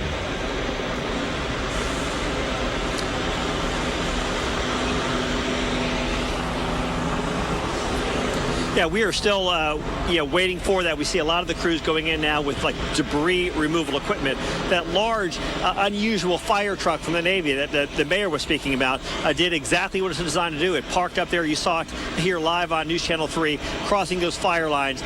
It doused the entire building with a special foam, as we talked about, that is designed specifically for disasters like this. And that has really done a tremendous job to get that fire out, to make it more safe for crews to get in. And as the smoke is cleared, I can certainly tell you both right now, I can see past the damaged building to a second damaged apartment building. It was entirely obscured when we first got here by the thick smoke, but clearly, as you've been hearing from viewers and even from Ruben, that a second building was in fact involved, and we can see that from where we are for the first time here. You can see it just past the what is left of the first apartment building now that the smoke is clear, and frankly, now that a lot of the apartment building is on the ground, we can see past that to some of the burns on that second building. So we can tell you with certainty that at least two of these buildings at the Mayfair Muse apartments have been heavily damaged by this crash and this fire. Now, these are some of the older apartment communities in the Virginia Beach area. These are brick as opposed to some of the siding and the vinyl buildings that have gone up around them. But even so, this area is very well established. Not a lot of new apartments in this area. A lot of established apartments that have been here, sometimes in the 60s, the 70s. So these were all brick apartments in the Mayfair Muse. This area caters to adults. The Mayfair Muse, on the sign itself, it even says adult community. This is not the apartments where a lot of the bartenders or the young folks that live in Virginia Beach, work in Virginia Beach, congregate here. That is in other areas throughout here. The Mayfair Muse Apartments is an adult community, and you can see that at least one of their buildings is all but on the ground right now.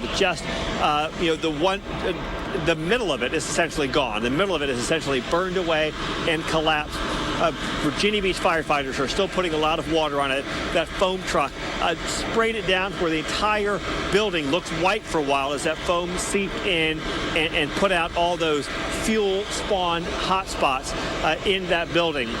We have not yet seen any people who were injured come out of that building yet. We have seen a lot of people in the area, a lot of them with their hands over their mouths, rescue crews tending to them just for the thick, noxious, toxic smoke they were inhaling, which when we got here, it was on the ground like a fog, like a thick, oily, noxious fog all through this area. And we were fortunate when we pulled in, the wind was just swirling it towards us, but we were not even getting the worst of it. Some of that unbelievably thick smoke was just billowing right into these apartment buildings, right into the homes around here. It's certainly a cool, breezy day, and I'm hoping most people had their windows closed, but some of that thick smoke just blanketed the whole area. We told you earlier we could see it from Norfolk. So a lot of people have breathing problems here, but we have not seen any kind of casualties or injuries, and had no reports yet of what has happened to the people who were in that building. Now, Mike, we just got some new information, speaking of that, from Tim Riley from the Virginia Beach Fire Department. Just some little updates here. No confirmed injuries on the ground as of yet, but Tim Riley now updating us, saying that crews are anticipating either injuries or death from inside those buildings. We do know people were actually living in those apartments, so it wasn't like a vacant building. Not confirmed if anyone was in the apartments at at the time, there were 8 apartment buildings, 5 buildings, 40 apartments. So yeah, 8 apartments per building, Okay, 5 buildings, so a total of 40 units. Gotcha. Majority of the fire, as Mike has been mentioning, is out, and that's how we're able to see this view of that second building in just an ominous look there of just a burned out shell of what was once home to many people there. But again, Tim Riley with Beach Fire confirming no injuries on the ground yet, but his crews do anticipate both injuries or possibly death on the ground. We do know the two pilots ejected safely. Yes, the Navy did give us that information, so that was good news to hear. And Mike, earlier you were talking with Pat. Can you still hear me? Yes, go ahead, Mike.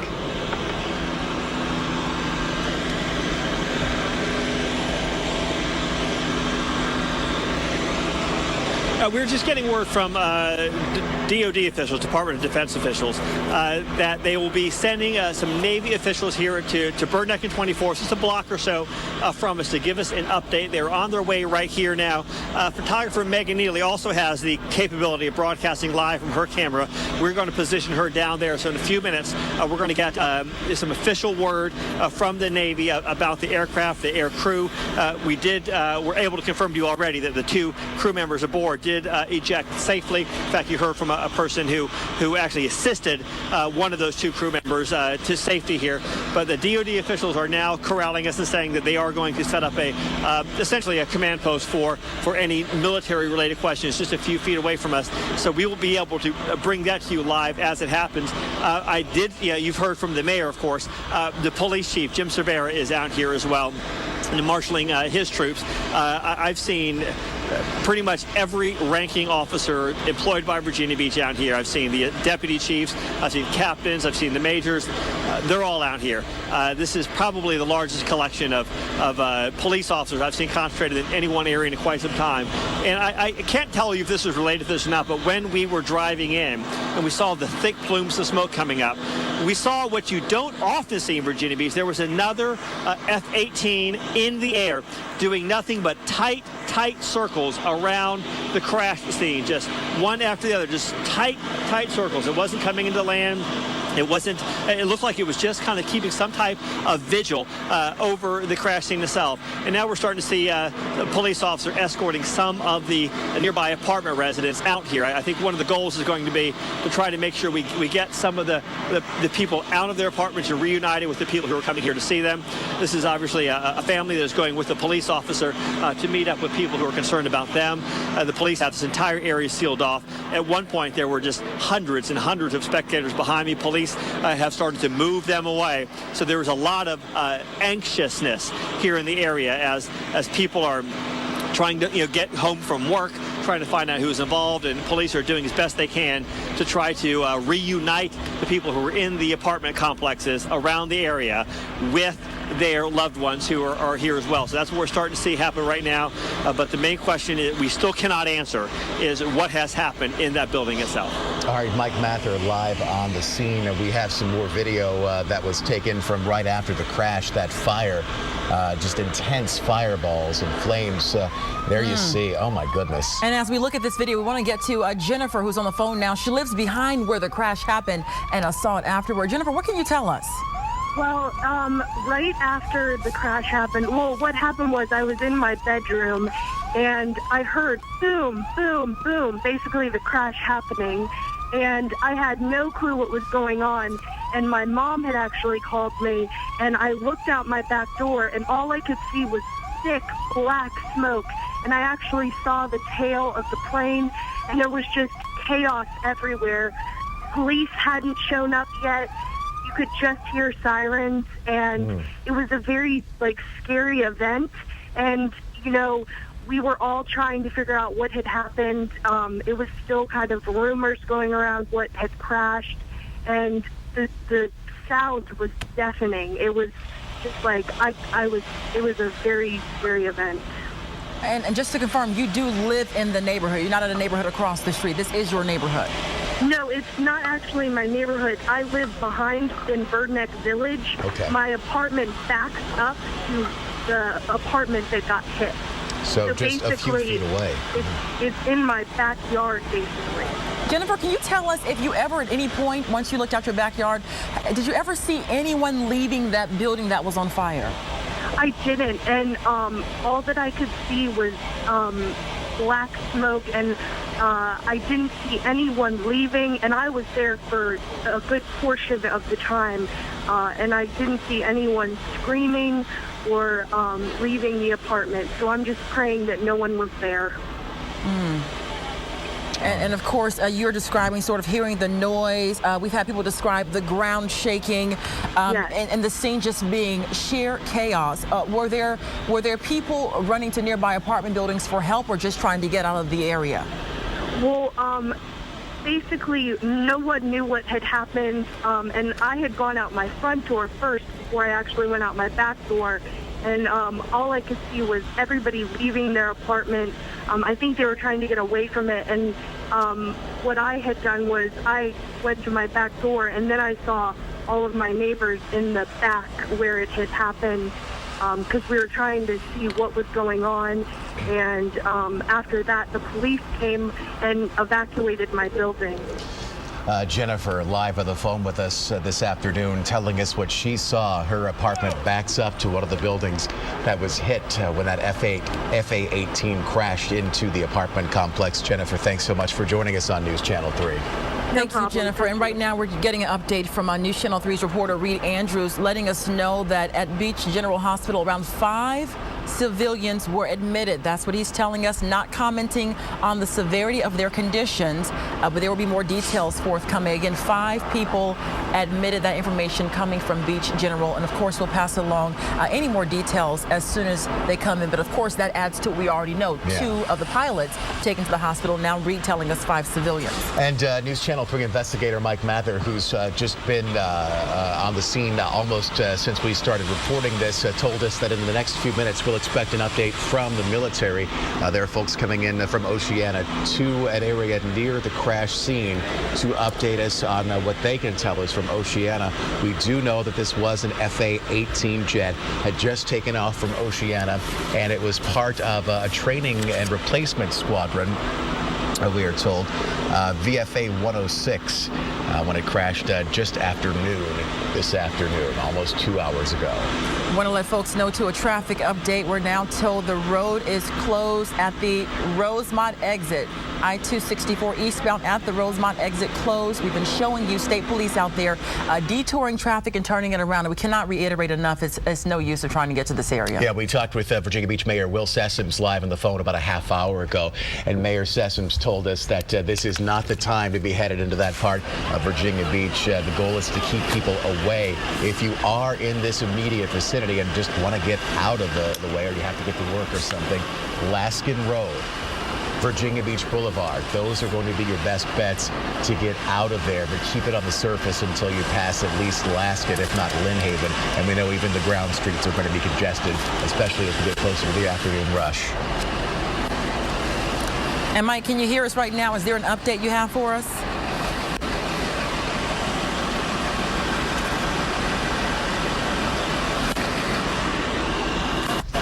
I can't hear you right now. We can tell you that there are more and more assets coming here to try to get a handle on what's going on here. There's a hazardous materials team from Virginia Beach, as you will certainly expect, with the amount of jet fuel that gets in there. And these aircraft themselves, the pieces of the aircraft, they're carbon fiber, and when they burn, that is also toxic. We're going to move you back. We're moving back? Yep. All right, we're live right now in the air. We're being moved back out of the way as they try to get more assets on. So we're trying to figure out where we can be right now. We were obviously here so quickly that we basically got right into the scene itself. But we are now being told they're going to start moving this perimeter out. We are still seeing an amount of people coming in. In fact, right now, for the first time, we're seeing somebody in a wheelchair being helped into a stretcher. This is the first people we have seen being treated at all, firsthand here. We're starting to see rescue crews get into some of these people in some of these areas where where they've not been able to get to before. Now that the smoke is cleared and people can come out a little bit, here's a woman now that I'm seeing being transferred from a wheelchair into a stretcher. I'm going to go ahead and figure out where the best area for us to be, and we'll get back to you as soon as we can. Okay, Mike, thank you. And we want to go to my computer here on the desk because we got this posted from Devin, our Facebook friend, just a couple of moments ago with an actual picture. Okay, actually, let's stay with what we have on TV right now. We do have one of the victims being transported. Live television here, and there is a bit of a delay in the signal, so pardon the jumpiness as we get situated there with one of the victims apparently from on the ground. You see she's hooked up to oxygen there. What we've been told from our reporters covering this all over the area is that hospital officials confirmed 5 civilians taken to Beach General. We do know we did have the pilot and the co-pilot both also taken to area hospitals. We have not, and this is like the first image we're getting of someone else, Blaine, on the scene being assisted, but we have not heard from anyone who witnessed this, who has seen anyone come out of the building that was on fire, and that is the major concern right now as we've watched crews, battle the flames. That is the fear. This is a shot of the ejection seat. One of the ejection seats. Devin posted this to the News Channel 3 Facebook page just a couple of minutes ago, landing in someone's, apparently their backyard, just a couple of blocks away from where the plane actually went into the building. We saw Mike's interview about an hour ago with Pat Cavanaugh, a retired Virginia Beach Rescue Squad member who detailed his rescue of one of the pilots who landed in his backyard. This is what Pat told us earlier. He said the pilot was in his backyard. He went to go help the pilot who was still strapped in the seat. And while he was doing this, they heard a series of explosions going off. So the goal was to move the pilot away from that scene, not knowing what else is going to happen nearby. He also told us the pilot was in shock and then said the pilot told him, "I'm sorry I hit your apartment complex." Yes, and then as Mike has mentioned, these pilots do everything they can in situations like this. They train to head for the water, head for an area that's not populated. We will keep you posted as soon as we get that update from the military, which we expect at any time now. It is just after 2 o'clock, and you are watching live team coverage of breaking news on WTKR Norfolk, News Channel 3, following an FA-18 jet crash just off of Bird Neck Road near 264, right around 24th Street.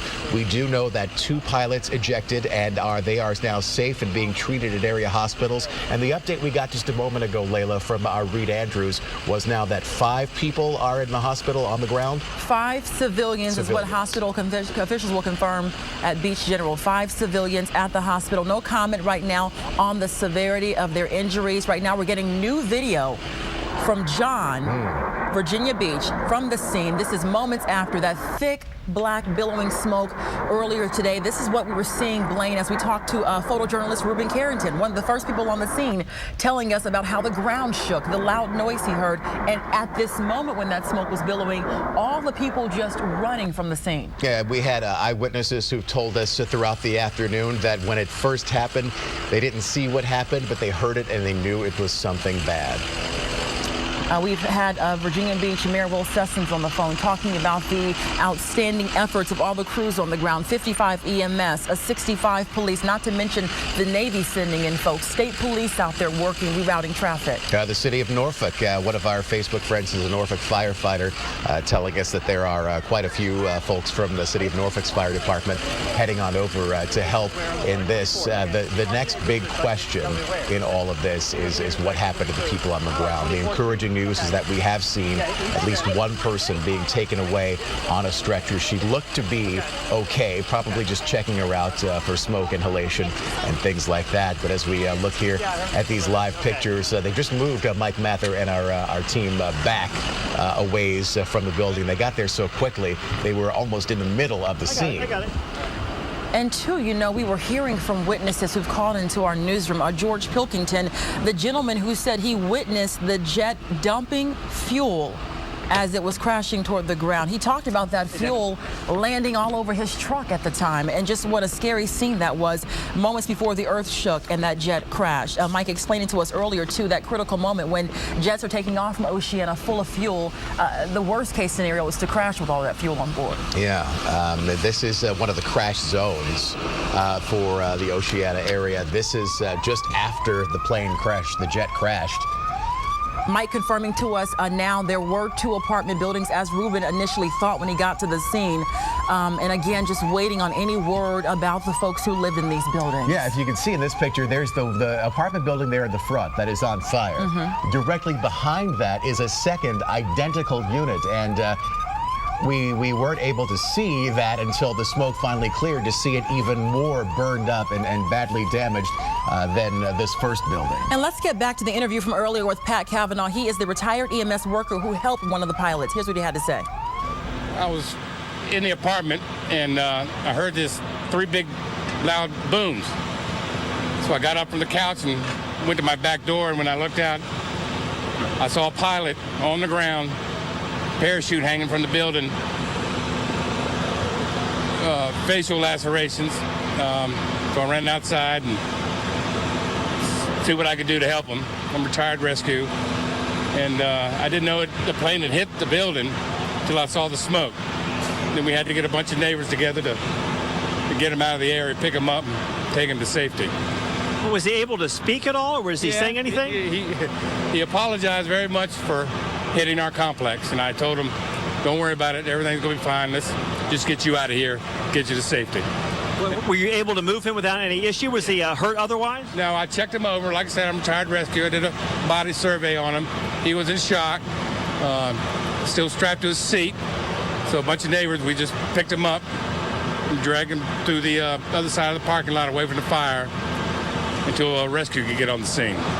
There was a second person in that aircraft. Did you see that second person come out? We did not see the second pilot, or I didn't know exactly where the plane had crashed, but I knew we had gas lines in the building, so we had to get them away from where we were, because I kept hearing secondary explosions going off.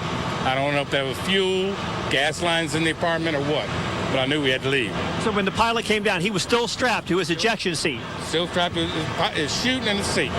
And you know that's unusual, because they generally separate from those. You know, they were taken off. He had something on his lower half of his body, something heavy, because he was heavy. So, and you and some neighbors were able to get him out? We were to pick him up, drag him to the other side of my apartment complex, away from the flames, until we get more people and EMS on the scene to strap him up and take him out. And that is a live interview from earlier, a taped interview from earlier. Mike Mather talked to Pat Cavanaugh live on the scene out there, telling us what happened the moment that he realized one of the pilots was in his backyard. Yeah, let's get to that crash zone map. There at the center, of course, is Naval Air Station Oceana, and there is that icon in the upper right-hand corner. That is where the plane crashed. You can see a good chunk of Virginia Beach's population, that Lynn Haven area and near the ocean front. You know, there's a heavily populated area, living somewhere in or very close to that crash zone. And I guess people wondering, what does this mean about the likelihood of a crash happening at this apartment complex? Our executive producer, Brian Halberstadt, explained to us earlier, it's one of the areas where it's least likely to happen. Yeah, that even a small chance, as you can imagine, when something goes wrong, becomes, incredibly dangerous. Mike Mather is back live on the scene with an update. Saying that we're at the staging area now. Yeah, they're trying to talk to me now.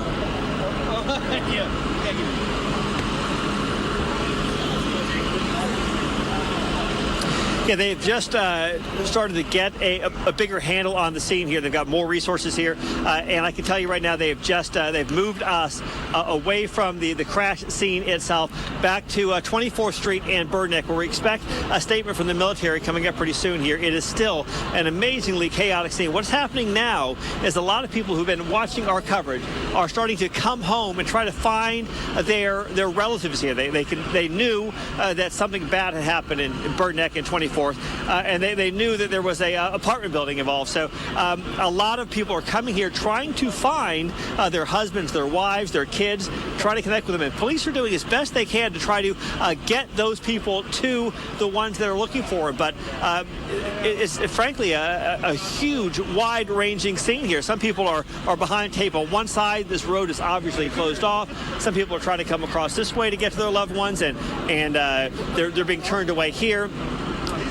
We have not heard any updates yet on injuries. I can tell you it is certainly concerns me when they move the media out of the main area. Not certainly for our safety. They want to do a staging area here, but that's always something they do when they have to get in and do sometimes the difficult rescue work that we expect to be done here today. We still have nothing confirmed about injuries on the ground directly related to the crash. We have seen people, and you saw one live on television here, being transferred from a wheelchair to a stretcher, just overcome with some smoke. They were giving oxygen to these people.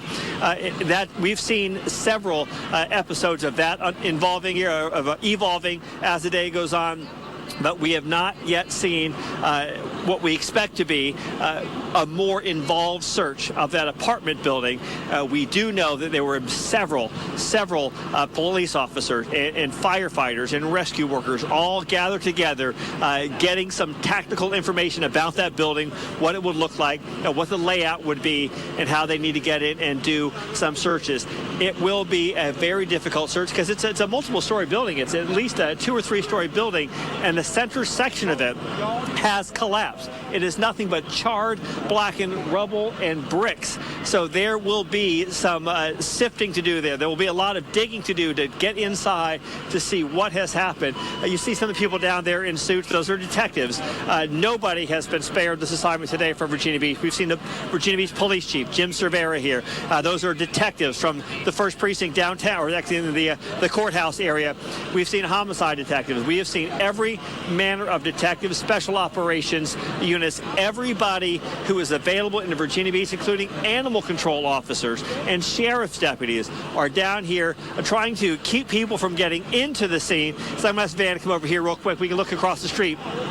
This is what we're seeing here. A lot of people who are just trying to either get to the scene and take a look here. But what we're also seeing are people who are trying to get to their loved ones, and they're all in these little pockets. It's very difficult for somebody who is coming down here to try to reconnect with a husband or a wife. Not only getting through the traffic, but once you get here, it is simply a maze of yellow tape and rescue cars, fire trucks. It is very difficult to get around here, and police are doing as best job as they can to keep this area clear. But right now, we can tell you behind us, there are several groups of rescuers, police officers, firefighters, massing, getting a look at what they expect to be the layout of that building, and they'll be marching into that rubble very shortly. Imagine what must be going through the minds of those family members who are standing there. They hear that something has happened at or near where they live. They rush down, and they are now kept behind that line for obvious reasons, but so close to finding out what happened to their husband, their wife, their child, their friend, and yet is so far away. We've been extremely lucky in this area, considering the closeness of Oceana to many of those populated areas. I can remember the last fatality in this area. It was back in 1986. A Navy wife, pregnant on Oceana Boulevard, an A6 jet crashed, taking her out, and the pilot died. So at that time, people were very concerned about the proximity of Oceana and the sorties over the area, but we've been very lucky. It's been decades since that's happened. And Barbara Sierra. Viewers listening now, Barbara Sierra has now joined our coverage, and good to get that perspective from you and Mike Mather earlier too, just about the history and the concerns with jets in this area. And then in the 90s, there was another crash. That pilot was lucky enough to get his plane over the Atlantic and ditched it, and then he was rescued. But we have to go back in history to 86, where there was actual loss of life, and we're hoping the outcome will be the same here. Yes. And I'm told we have reporter Reed Andrews. Is he on the phone, or we're efforting a call with Reed right now? He is on the phone right now to give us an update on the civilians taken to the hospital. Reed, what can you tell us? Yeah, that Beach General, I just got done speaking with a Sahara official who says that there are around 5 civilians who have been taken to the hospital just as of now. I asked him, can you give me a ballpark, 5, 10, 20? And he said it's around 5. He would not comment on the severity of their injuries. We're expecting a release and with more information in the near future on that, whether there will be any update on more civilians who have been admitted and the extent of their injuries. I asked if it's going to be an overnight stay for them, multiple overnight stays and such, or are they fortunately going to be able to get in and out pretty quickly? And he said that he just cannot comment on the severity of any injuries that civilians may have suffered as a result of the jet crash. Also, because there are so many Virginia Beach's EMS and first responders kind of spread out throughout the city or concentrated really right at the crash site, there have been people from of surrounding areas, Suffolk, Chesapeake, and Norfolk and such. They're sort of filling in the pieces right now, so they are here making sure that in case there is another emergency that happens, unfortunately, that then those people can properly be transported. So at least for now, all the normal activities and services that are provided by Beach General are being filled in by other crews. Well, earlier, Reed, we can tell you that Sharon Hoggart with Centera did tell us the condition of one of the victims that was admitted. She was admitted with smoke inhalation, so we do know that particular injury. Yeah, and I'm hoping to get more information on that, and we'll continue to pass it along when it becomes available on what the other four are. But at least we know for now that the good news is that at least one of the civilians had something that, while not necessarily very minor, is not, the worst that could have happened given the circumstances. News Channel 3's Reed Andrews live on the phone at Beach General Hospital. We did see video probably about 10 minutes ago, live pictures of our Mike Mather and a woman that was being taken out on a wheelchair and then onto a stretcher from the crash scene. We could speculate that she was in the area in those apartments when that plane crashed. Appeared to be that she was going to be okay. We have a Facebook post from Sharon, one of our Facebook friends on News Channel 3, who says, "My father-in-law's apartment was hit and destroyed." So that was one of the one in the building there with the heavy smoke and flames. But thank God he was taken to a shopping center where his son picked him up. He is shaken up, but he is fine. We pray and hope that we hear more stories like this as the afternoon goes on. We know that our Mike Mather has been telling us that we're expecting a briefing from military officials on this jet crash at some point fairly soon. As soon as that happens, of course, we'll bring it to you live here at News Channel 3. And a reminder, if you're away from your televisions, our coverage will continue as we stream live at WTKR.com. There is a link near the top of the page so you can keep up to date if you're away from your television as our live team coverage continues here on News Channel 3. We do want to invite you to take a look at some of our photos right now. This is a shot set in from Phil Allen just before the crash. And this is exactly what a lot of people have been talking about. They say they knew something was wrong. The people who could see this FA-18, they say it was flying a lot lower than normal. And the planes don't always fly below 100 feet. But the people who live in this area, you kind of get used to seeing what the normal patterns are and what the planes normally do. And they say this jet was different.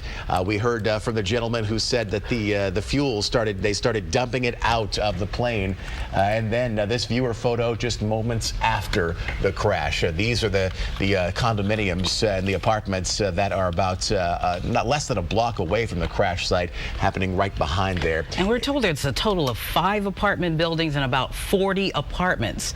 So there's a lot of people that they're going to have to keep track of as they're able to cool off that scene and see what's underneath. That's the thing, and you just have to wonder, as you see here. Peter set this picture in. If you look there off in the distance, that huge ball of black smoke. It is very interesting to see over the hour or so that it went from just amazingly thick, choking black smoke to a thinner, grayer white smoke, where firefighters from Virginia Beach made enormous progress in tackling those flames. And now one thing that that people are going to have to, people who are watching the coverage and who are trying to return home and check on family, 264 is blocked off at Rosemont. It was early at first blocked off at First Colonial. Now they have pushed that back to Rosemont. And of course, and there you see it right there from our Skycam 3 traffic network, what it's doing to 264 eastbound. People are being forced off at Rosemont, because in part what they're trying to do is, they don't want throngs of people coming out as they try to continue with this rescue and cleanup operation. So for folks who are trying to check on people, or you're just trying to return home, maybe you're not trying to check on family, you're just trying to get back home, 264 blocked off eastbound at 260 at Rosemont. And as Blaine and Layla were talking to the mayor earlier, he was basically asking people, requesting stay away. Please don't even travel toward that vicinity, just to aid many of the rescue workers who still need to have free flow of that area. I was on the phone with a friend, a church member, who was heading out there because his daughter lives nearby. He was able to get her on the phone and she was okay, but he was already, stuck in that traffic and then forced off. And so again, take the mayor's advice, take the advice of all the rescue authorities out there. You really want to stay away from this area. And I'm joining you now. I'm Barbara Sierra with our continuing coverage of the FA-18 jet crash in Virginia Beach off Bird Neck Road. I'm joined by Kurt Williams, who will be weighing in shortly. It has been quite an active afternoon because shortly after 12:05, an FA-18 jet took off from Oceana, and just after takeoff, it began to dump fuel. And then the jet crashed into those apartments, the Mayfair Mews apartments off Bird Neck Road in Virginia Beach. It has been quite a hectic, active scene. There you see some civilians sitting on the side of the road, appearing to be very, very upset. Perhaps they could be people who lived in that apartment complex wondering, it could have been much worse than it is. And that guy's choking. A lot of people have been experiencing smoke inhalation and the thick smell of jet fuel in the air, as reported by Mike Mather, who's live on the scene. He's been pushed back a little bit further back so that the emergency crews will have full access to the area. And we just did see less than a half an hour ago that there were some apartment dwellers who were being escorted out of the area by Virginia Beach police. It's all hands on deck there in Virginia Beach at that scene at Mayfair Mews. As Mike reported earlier, every available uniform is boots down right there. All right, so now let's hear get the latest update from Tim Riley. Preliminary stage. We are confirming that there is one military aircraft from Oceana that has crashed into the apartment complex behind us. Two pilots were transported to a local hospital, and that's all I'm going to. They both were conscious. That's all I'm going to report on that. In the apartment complex, we do not have any confirmation yet of injuries. We're still in the stages of extinguishing the fire, and we have to do some extensive searches in those buildings. I know it's a brief report out right now, but that's all I can really actually confirm on. We're in the early stages of this. One of the good things about this is we have had two mishap drills, and we will do a unified press release in about another hour as soon as we can get all the facts together. I keep saying Mayfair Mews. Is that wrong? All right, so we want to point out that this was an interview that we did earlier with Virginia Beach Fire Department spokesman Tim Riley. We do know that the two crew ejected safely. Right now, the latest we have 5 civilians taken to Beach General, and no word on the severity of their conditions. And there you see News Channel 3's Mike Mather, who has been live on the scene, giving us excellent coverage. And Mike, bring us up to date. We know you've been moved to a different location. What can you tell us?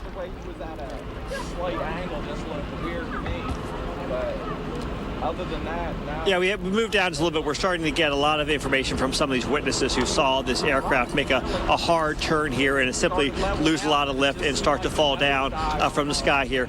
We've had all kinds of people here that are starting to gather around, and several people, as you imagine, are in the military and are saying that they believe the airplane stalled in the air, just lost power and lost lift and came down from the sky. And I'm going to jump right in here real quick. This is a gentleman we were talking to earlier. Tell us what you saw when you were outside. What's that? Can you tell us what you saw when you were outside 7-Eleven? Well, I'm on the air right now. I seen a plane was coming in. It looked like they had done a circle. There was 2 of them. And he just got real low, like he was going in the land. And he was kind of at a slight angle, ever so slightly. And it just looked like he went below the tree line. And then I seen him on the other side of these trees over this way. And it just looked basically like he dropped out of the sky, pretty much. The front end of the plane started going down, and then, boom, huge black cloud of smoke. And like I said, I seen the 2 guys parachute out, and I actually got pictures of them getting the parachute over on the next street over. But I didn't know what to think would happen, or what it had hit. And you're talking about people on the ground. You see stretchers or people coming out of that apartment building at all? I seen there was several people coming out of the apartment building when I showed up out front here, and there was one guy laying on the ground. He'd definitely been injured because I seen a little bit of blood, but they had him on a stretcher within no time. As soon as the police and the ambulances rolled up, he was one of the first guys out. So. And you shot pictures of this here? Yeah, I have several pictures of, as it happened. Of course, I was down there when I took the first ones, but I also got them of the parachute, them taking it out, and then just some of the building on fire and whatnot back here. Can you pull up a picture here and show us what you were seeing there? This is, we're at Bird Neck and 24th Street right now. Van Applegate is going to do his best to take a look at this camera here. Yes. Just hold it there for a second. And we're going to take a look right here and see what we've got here. Obviously, all the police are showing up here, and you can see the smoke that we saw coming up. Almost right when it happened. Like I said, I didn't get the best of pictures because I was moving around, but that's them taking the parachute right there. So you saw the parachute right there? Yep. Yeah, they'd taken that out, but I didn't actually get no pictures of, people lying around out front because I was running around, trying to see if anybody needed help or whatnot. And let me get your name one time. Daniel Cavanaugh. Is it D-A-N-I-E-L? That's correct. Spell your last name for me? C-A-V-A-N-A-U-G-H. Now, you were at the 7-Eleven right down the street when this happened. That's correct. So you see a lot of jets in the air all the time, but obviously this one, there was some trouble with it, and you noticed it pretty quickly. I mean, it just looked abnormally low. Even going in, I mean, it looked like it was in a direct path to land, but he just seemed really low, and it didn't seem right to me. And then as soon as I seen that front nose coming down a little bit, I knew it wasn't good. And then, like I said, that big ball, I felt it felt like the ground shook just a little bit when he hit. Was the plane making any weird noises? Or nothing out of the ordinary? Nothing out of the ordinary that I seen. No. Daniel, thank you very much. We've talked to several people here, as you can imagine, a lot of military members who have worked on these aircraft. One just told me that when the plane came in, it looked like the pilot was struggling to keep the nose in the air. And as the nose started dropping down, she believed the plane stalled and fell into the apartment complex here. So right now we're starting to get a lot more witnesses coming forward to let us hear what they saw firsthand. And there's a lot of military expertise in this area. So this is not a case where you go into a community and nobody knows anything about the military. There's so much expertise in this area that we're starting to get some pretty good accounts of what was going on with that aircraft. We're going to keep getting that information for you and stay live here as long as we can. Back to you guys. Mike, I do have a question for you. I believe that your photojournalist Megan Neely captured some video. Actually, we were seeing it live stream of some people who were sitting on the sidewalk, appeared to be extremely emotional and upset. Do you believe that those are some of the apartment dwellers who made it out?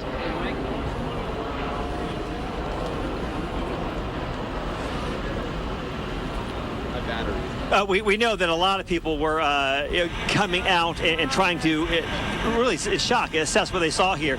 We're starting to get some information here that the Navy is going to hold its press conference together. So, Barbara, I'm going to go ahead and jump over here. We're going to switch out some batteries who've been here live for quite some time. We do know, Barbara, to answer your question, that a lot of people did come out of their apartments and did see this devastation, something you never expect to see here, and certainly the emotions have been raw for quite some time, Barbara. All right, Mike, do what you have to do, and we'll hold it down right here from the studio with the continued video that some of our other crews are picking up at the scene. If you are just now joining us, it is 2:28 p.m. and you are joining live coverage from News Channel 3 of an FA-18 jet crash, a jet that was going over a community in near Oceana, dumped fuel shortly after noon, and that jet went down shortly after takeoff at Mayfair Mews Apartments. Yeah, an FA-18D from Strike Fighter Squadron 106.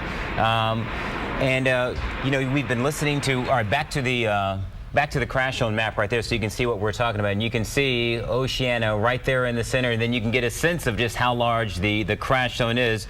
But look at that icon of the jet, and that's that's where the jet went down, right there. And Daniel Cavanaugh was talking about in our live interview with him, one of the eyewitnesses, that the jet was flying extremely low. I used to live in the Lynn Haven area, which is also a crash zone, or a noise zone, I should say, in Virginia Beach. And when you live there, you grow accustomed to the very low-flying jets on the approach to Oceana. But he said unusually low. And then, of course, we heard from witnesses earlier who said that they were covered in jet fuel as that jet was coming in. It was clearly trying to dump as much fuel as possible, knowing that that jet was going to go down, because the less fuel it carries, the better the result, if there can be a good result when the jet goes down, because that fuel can light up anything nearby. Yeah, and so, you know, kudos to the crew for trying to minimize the impact of the explosion and the fire that was going to result from this. They knew that they were having problems with that jet, and for them to try to dump as much fuel as they could before it went down showed that they were trying to minimize just how, just how ugly of a scene that this was going to be. And you know, back to the point that you were making, Barbie, if you live in Virginia Beach, you are familiar with these jets flying low. So for someone in that area to say unusually low, I mean, that had to be extremely low for that to catch their attention. Like you said, it looked like it had stalled and then just lost power. And then you hear some of the interviews from. And that's earlier video of just after the jet going down at noon, and that thick black smoke that could be seen for miles. And when it went down, it captured the attention of many people who were on the interstate, and folks slowed down and just watched. They knew something bad had happened. And there you see the flames right there, moments after the plane went down, and there you see the flames and more of that thick black smoke. And we are trying to get a handle on the impact as far as injuries are concerned. And right now, all that we have is, 5 civilians taken to Beach General Hospital. No word on the severity of their injuries. The 2 crew then taken to the hospital to be evaluated. And listening to some of the eyewitnesses, the gentleman who found the pilot still strapped to his ejection seat appeared to be in a state of shock, saying, apologizing that I hit your apartment complex. Yeah, it's remarkable that he made it down safely. Getting ejected out of a jet, as many of the pilots will tell you, is really quite an experience. It's not an easy thing to come down with all that heavy gear. We should also point out, you're looking at the Mayfair Mews apartments, but this particular shot does not give you an idea of the enormity of that complex. This is one of the older buildings in Virginia Beach, brick siding.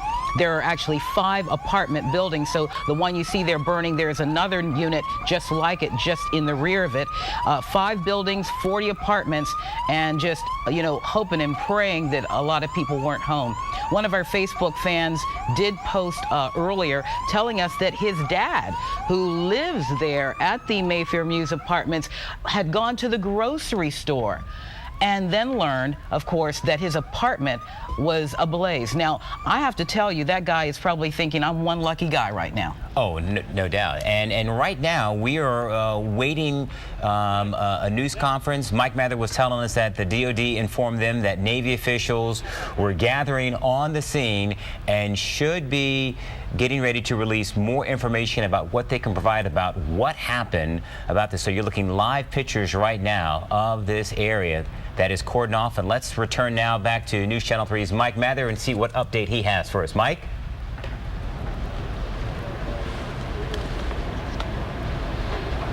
Yeah, just finished talking to some fire officials here. They are gathering with police officials, the Navy public affairs officer, in just a few minutes. They're going to give us a briefing of what they have right now. But the fire officials did tell me that they do not yet have any reports of people being hurt directly on the ground from this crash. We have seen several people being treated by rescue workers for smoke problems, smoke inhalation, just because of the thick smoke that came off this crash here. But fire officials are telling me that as of this moment, they have no reports of injuries in or around that apartment complex, no reports of fatalities, but this is still very early in this investigation. We talked to that Daniel Cavanaugh just a little while ago, and he told us that he saw people hurt outside of that apartment complex and scooped up. So we're starting to now try to piece all these things together. The officials are getting their information from their sources. We're getting it from the witnesses here. So we have witnesses on the ground telling us they saw people hurt on the sidewalks right outside of the apartments. In fact, Mr. Cavanaugh told us he saw several people out there who were taken away in stretchers, and we have seen people with smoke inhalation problems being taken away to the hospital. But right now, there is no official word from the fire department to confirm those accounts. So we are still waiting that information. We just saw the police public affairs officer in the fire department. They just stepped over for a second to make sure that they are all having the same information or substantially similar information. The one thing they don't want to do right now is start doing pieces when none of it seems to match. So this will certainly be something we'll stay on top with. So as soon as we are able to get them back over here, along with the Navy Public Affairs Officer, Beth Baker, we saw her earlier today. As soon as we get that information, we'll bring it to you live right here on News Channel 3. Kurt, Barbara, and crew, back to you. Mike, one thing before you go away, we've just been told that there will be a media briefing at 3 o'clock outside the emergency department at Centerra, Virginia Beach General Hospital, and there they will probably bring us up to date on the number of injuries that they're beginning to see come through their doors. But what is the next media availability for you in terms of what the emergency crews are saying there?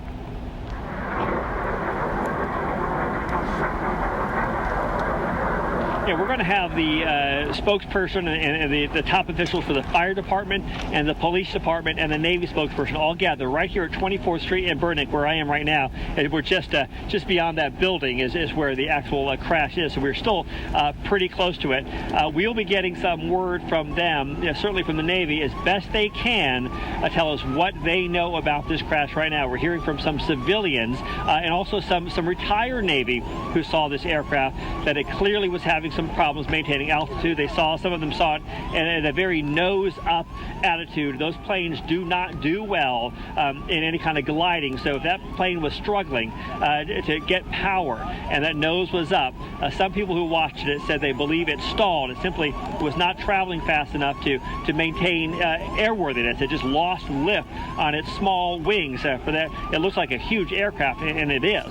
But those wings are not built for floating or gliding. They are built for supersonic speeds, and if those jets lose lift and they lose power, a lot of times that nose goes up and they have a hard time controlling. We saw several people say they believe it just stalled and fell directly out of the sky. The nose was up, and then it leveled out and it pitched right down. And we heard from two people that, of course, and the fire officials confirmed it, that the air crew was able to eject safely. You saw that picture on the camera from Daniel Cavanaugh right here in the middle of Bird Neck Road. They were gathering up one of the air crew's parachutes. So we're going to have, just in a few minutes here, the fire officials are getting together, and they're going to have us. You have something for us right now?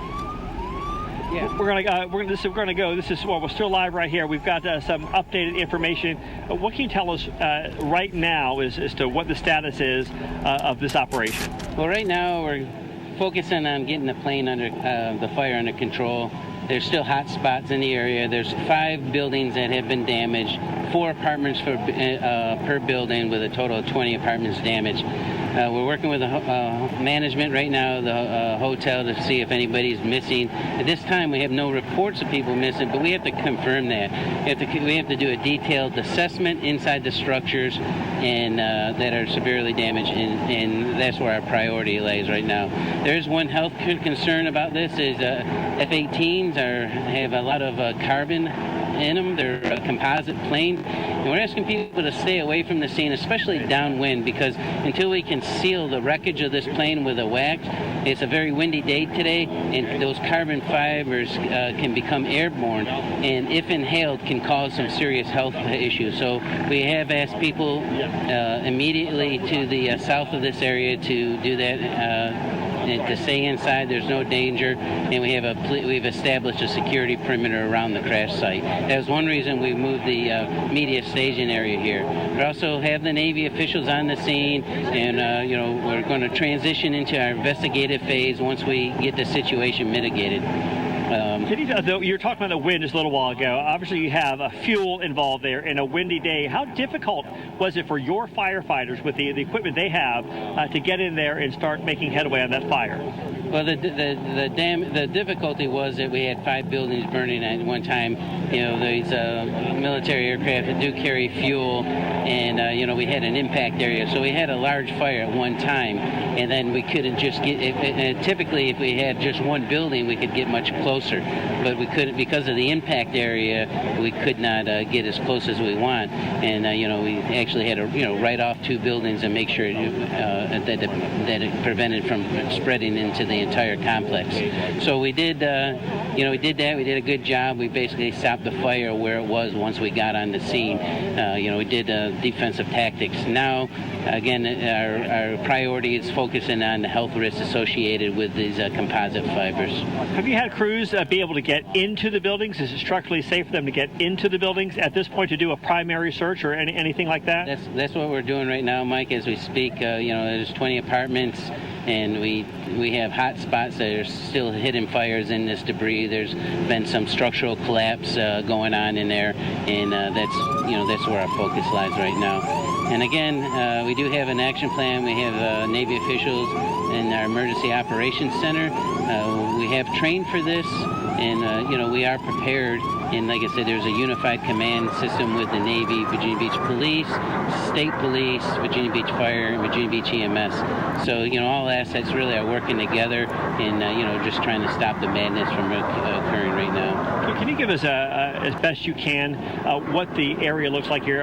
Obviously, we can see some of the buildings heavily damaged. Or what's the status of the 5 buildings? Are some obviously much more damaged than others? What can you tell us about that? Well, I think people can know. I mean, it's a large impact area. There's been a plane that's gone into an apartment complex, and 5 buildings were on there. I think 3 have some type of structural collapse to them. There's a large amount of fire, and it's going to take a while to do a detailed search of these buildings. So we can't report anything until we do that. Thank you very much for your time. Just to recap right here, they had 5 buildings damaged.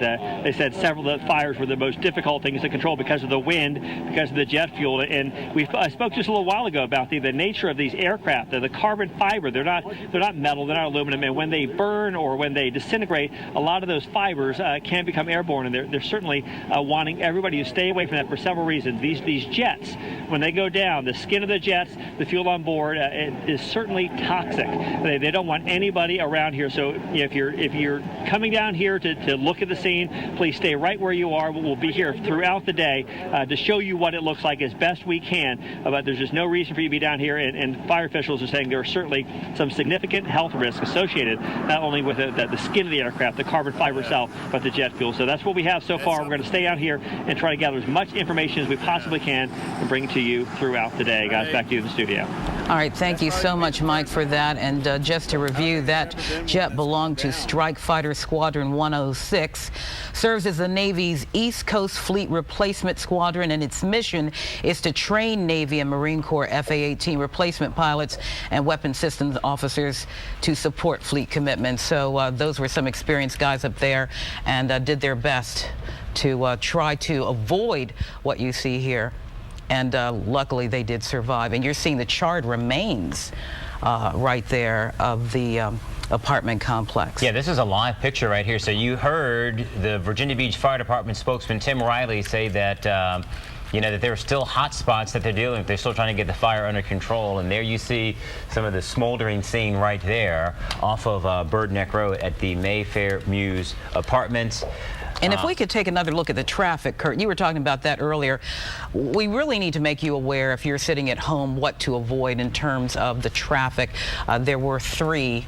Yeah, and so it looks like the new development here is traffic had been blocked off at Rosemont, but now you can see right here, has been opened back up. If somebody wants to get in my ear, is it open all the way to the oceanfront? Because when this thing first erupted, traffic was being rerouted off of First Colonial. Then they pushed it back to Rosemont.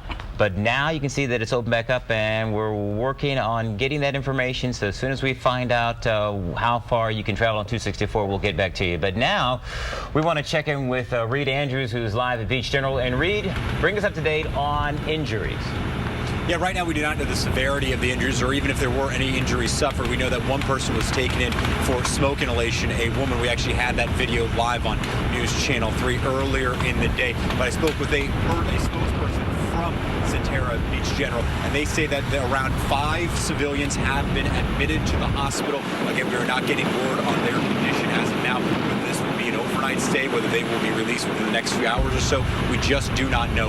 We have a press conference with an update coming at 3 o'clock, so a little less than 20 minutes away, and there we will have a quick turnaround here, and we will give as much of that information to you as possible. But right now, in terms of how the pilots are and their condition, that is being held by the Navy. The hospital officials are not handling that. They will not give us any information on how they are doing. But once we get all of that, we will pass it along. We do know that because of the high concentration of EMS and first responders that are at the crash site, that they are a little spread thin here. So as a result, people from neighboring cities, hospital, ambulance units and such have been able to fill in the gaps, and they are here making sure that all the services at Beach General are up to date and properly done so that everyone is all right. We are live in Virginia Beach. Reed Andrews, News Channel 3. And still on the subject of the health issues that some people in the surrounding communities might be facing, we were advised by the fire department to continue to share with our viewers that if you do live in this area, you should probably keep your windows closed, not go outside. Apparently there's air quality concerns because of the jet fuel and fire, and it releases, this particular fire, because it's mixed with the jet fuel, carbon fibers, and if inhaled it could cause some health problems. Yeah, and you know, when we just a moment ago showed that video of how people are taking, I was so struck when I saw that people taking action. I mean, taking action and moving and helping the fire department move those fire hoses. And I think now we've got one of our photojournalists, Van Applegate, on the phone. Van, what can you tell us? Yeah, Kurt, I shot that video earlier, and we were just blown away as you were watching it live out here now. However, right now, Kurt and Barbara, I'm looking at the back end of this apartment complex, the venue that we had just gotten to here. And I've got to tell you, the damage is far more extensive than we initially thought. We were talking about 1 or 2 apartment buildings. It is now clear that this is definitely taking up a large row of apartments. And I don't know if you can see right now, I'm focusing in on a window blown out. There's nothing but the skeleton of this building, the brick skeleton. The roof is completely gone. The window is completely gone. And no sign of anything that could be recognizable inside of the building. Okay. And it's just, it goes as far as the eye can see right here. And it's definitely clear to us now that this is very, very extensive damage to more than one building in this complex. Okay. All right, Van Applegate live on the phone saying again that the damage much more severe than first thought. And so, again, just recapping, if you are joining us, this happened about 12 o'clock, this FA-18 jet going down shortly after takeoff, assigned to Strike Fighter Squadron 106. And so now we're going to all right, so you know, earlier we had showed you that traffic had been blocked off at Rosemont. It opened up. It's still closed at First Colonial, so they are still trying to restrict, and you can understand why, access to that area. So for folks thinking about hopping on 264, just be advised you will run into this at First Colonial. I'm wondering exactly how it's going to impact the what is typically a very active rush hour during the Friday evening commute. One can only hope that since it is Good Friday, that perhaps there'll be fewer vehicles on the road to add to the complicated mass that's going on down there right now near the Bird Neck exit. But if you know anyone who typically travels this route, be advised to get them on the phone and let them know that they will want to take an alternative route just to avoid this gridlock. You know, and one of the things, you know, going back to that interview that we had with Tim Riley, the Virginia Beach Fire Department spokesman, saying that, you know, right now, and it's still early on in the investigation, it's still very fluid, but he said right now, no reports of any missing. And so, you know, that's a good sign, no reports of any fatalities yet. And again, we know it's early on, but at least right now, encouraging signs about how the events are unfolding here. And he's also talked about how it's too early for them to actually go inside the structure. It's structurally unsound, and there are still very many hot spots that they have to deal with before they can actually sift through that wreckage. But hopefully there were quite a few people who were just simply not at home around the noon hour when the plane went down. But the video that we show you of the apartment complex really does not accurately reflect the depth of this apartment complex, because there are row after row after row of apartments beyond what you see here. And keep in mind, you know, that jet is probably, or the remnants of it, probably somewhere in the middle of what you see here. All right, and so we learned 5 buildings damaged, and that involves about 20 apartments. And Tim Riley was saying earlier that when they can do some of the searches for potential victims, that's what they're doing at the point. But as you mentioned, as you alluded to, Barbara, you know, there are concerns about structural collapse, and so, you know, they're being very careful about which buildings and which apartments they can enter to check and see, you know, just are there more injuries, are there more serious injuries of people who cannot remove themselves from the apartments. And it's an active investigation in terms of trying to find out exactly who they're looking for. They're working with apartment management right now to get a list of folks, try to track them down, and just kind of check off the names on that list to make sure that there is no one missing. Hopefully, because it is a holiday weekend, many people may have left home and gone to other parts of Virginia, maybe visiting other family and friends. But this is still a very open investigation in terms of trying to track down the number of people who actually belong to those apartments that were destroyed. That's probably going to be the first one. You know, and you touched on this earlier, Barbara. I'm coming up on 25 years here. I have not witnessed a crash on land, but I think probably a year before I got here, you mentioned there was one, what, in 86? Yes, there was the only fatality that I can remember associated with a military jet. Of course, we know that a few years ago there was an air show accident that didn't involve a military aircraft. A military aircraft, and remember back in the days when the A6 was the premier plane?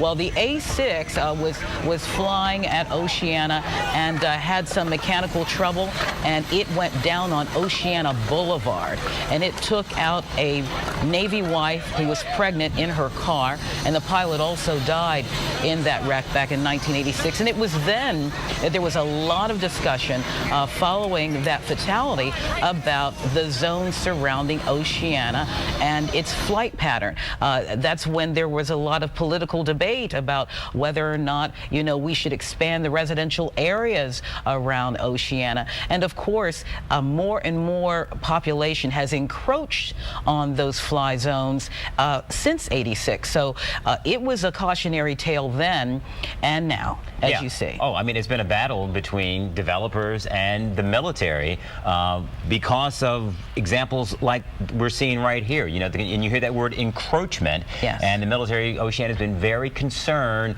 about the development that's just been getting closer and closer, and, you know, popping up in the crash zone. And let's keep in mind, folks, the Oceana was there first. Okay, they were there first when it was remote and mostly woodland, especially when I came here back in the early 80s.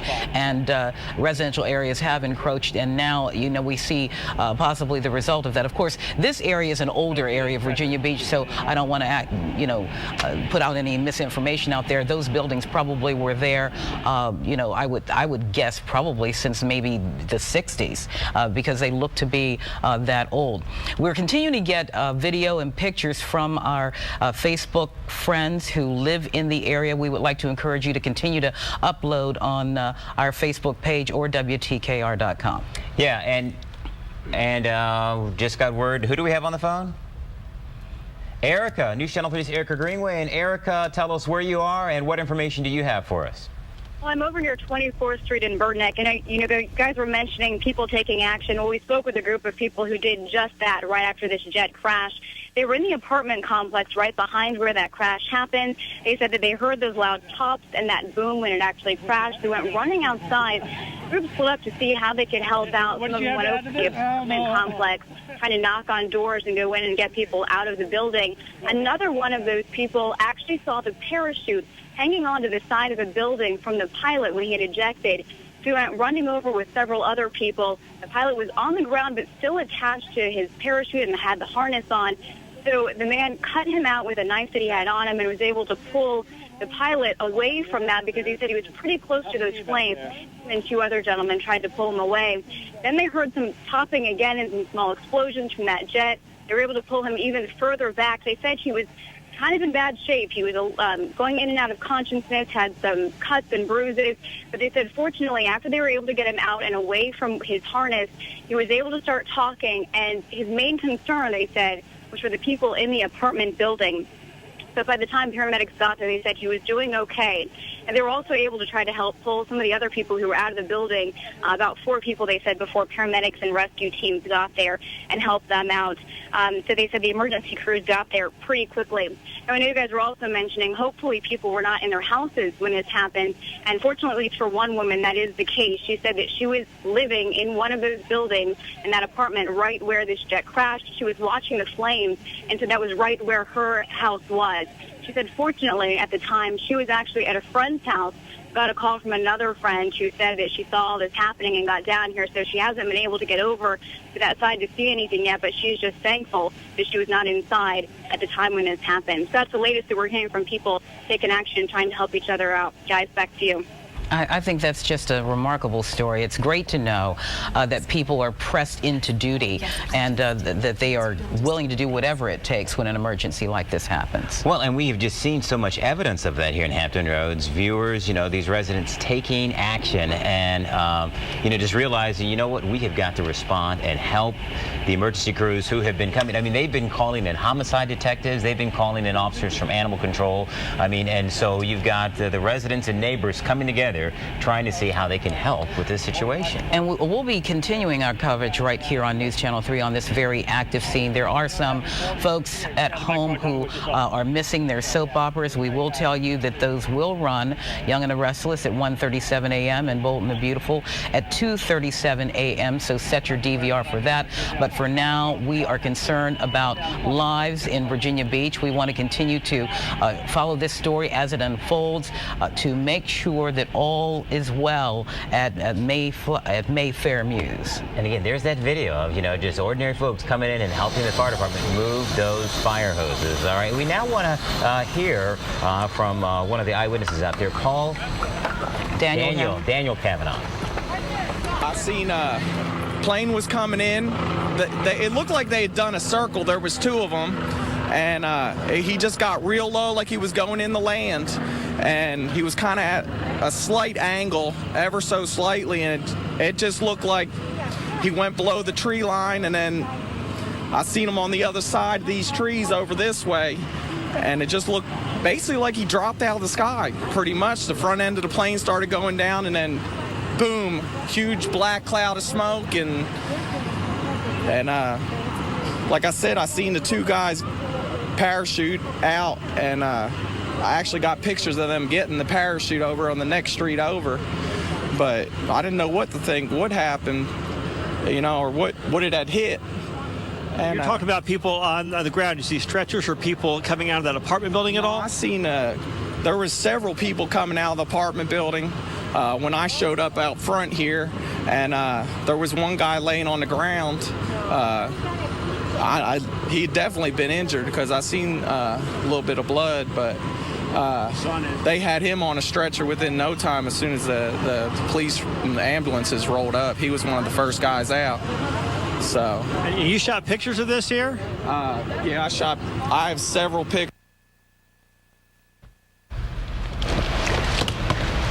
All right, and so that was Daniel Cavanaugh right there, giving, you know, his eyewitness account of what he saw, those very scary moments.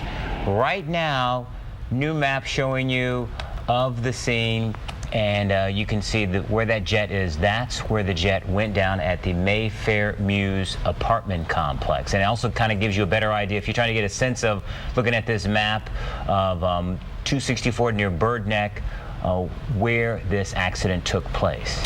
Yeah, this is a very good perspective because now you can understand why people actually stopped on the interstate and watched as the jet went down. They had a bird's eye view, if you will, of that scene when it went down. And also, we also called some nearby businesses that apparently have been affected by the jet going down, and a lot of the businesses not answering. It begs the question whether or not some of them are just simply closed down, since it would make sense that people couldn't get to them in the first place. All right, and so the latest figures that we have right now, 5 civilians taken to Beach General, still trying to get a handle of the severity of their injuries, and the 2 crewmen who ejected safely also being treated.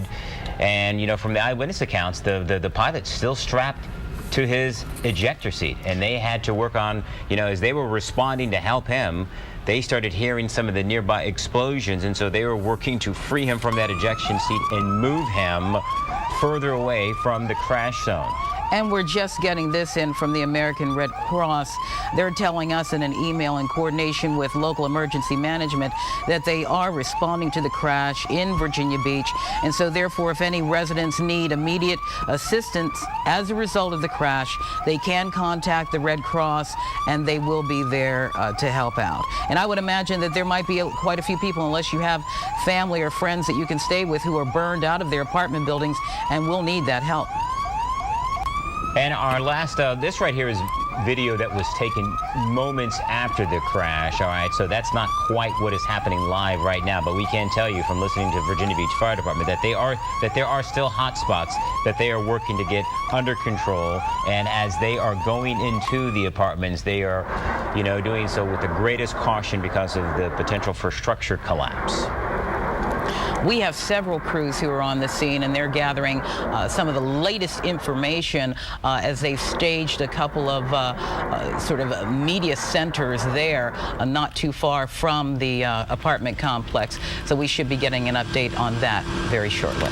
And the eyewitness is saying that, you know, they knew when they saw this jet, they knew something was wrong because it was flying abnormally low, and then moments later it went down. But they said it just appeared to have stalled and lost power and then dropped like a rock.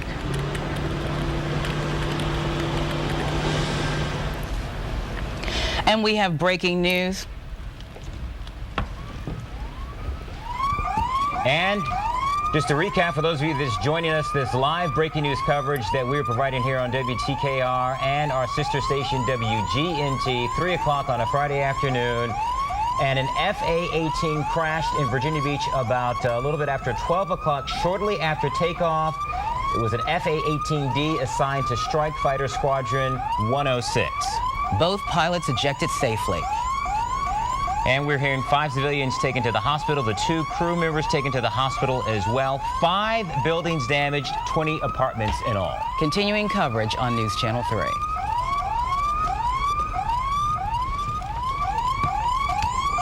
And right now we're trying to effort a telephone interview from our folks at VDOT who might be able to explain what's going on the roads as they've been greatly impacted by this jet crash. Traffic had been diverted away from 3 exits nearest to Bird Neck all the way up to Rosemont earlier today. In fact, they had redirected traffic and turned many of the automobiles around on the interstate, which we don't typically see unless there's some kind of hurricane warning. All right, so this is a live picture right here. You can see what is going on where traffic being... Actually, it looks like you see traffic backed up on one exit ramp, but we see traffic moving freely here. We've got Lauren Hansen on the phone from VDOT. So, Lauren, bring us up to date. What's going on with access on 264? Well, I do have some good news about interstate access. All lanes on the main lanes are open on 264, both east and westbound. Our crews are just in the process of opening them. As you can see on the cameras, they're starting to flow freely there. And all of the ramps are open now, except for the Bird Neck Road eastbound ramp is still closed because of the crash. And it looks like that's the one that we're showing, right? Or is that first? I'm trying to see that's First Colonial Bird Neck, because I don't see any activity on that exit That's ramp First right Colonial, there. he says, and they're in the process of opening up all of the ramps except for Bird Neck eastbound. So First Colonial, Rosemont, and Bird Neck westbound will be open shortly if it's not already. Now, Lauren, how do you advise commuters right now? We realize that they're reopened, but I'm sure that there's been some traffic patterns that have been affected because of the earlier closures. Absolutely. We have some significant backups on 264 West right now. It's backed up at this point to Mount Trashmore. So we're advising motorists to stay off the interstate, give it a little time to clear up, and try not to start using that area for at least another hour or so. 264 West or 264 East? 264 West. All right, so I'm sorry, 264 East. Yeah, that's Sorry, what I got was confused thinking. there for a second. That's what I was thinking. That's okay. 264 East. Okay. Yeah.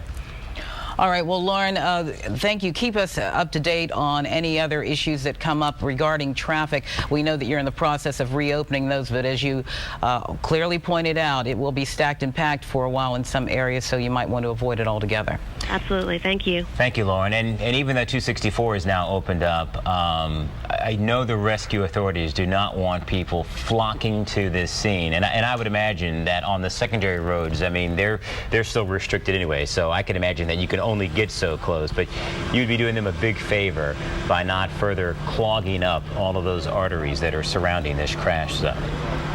We do have an update from the hospital with Beach General.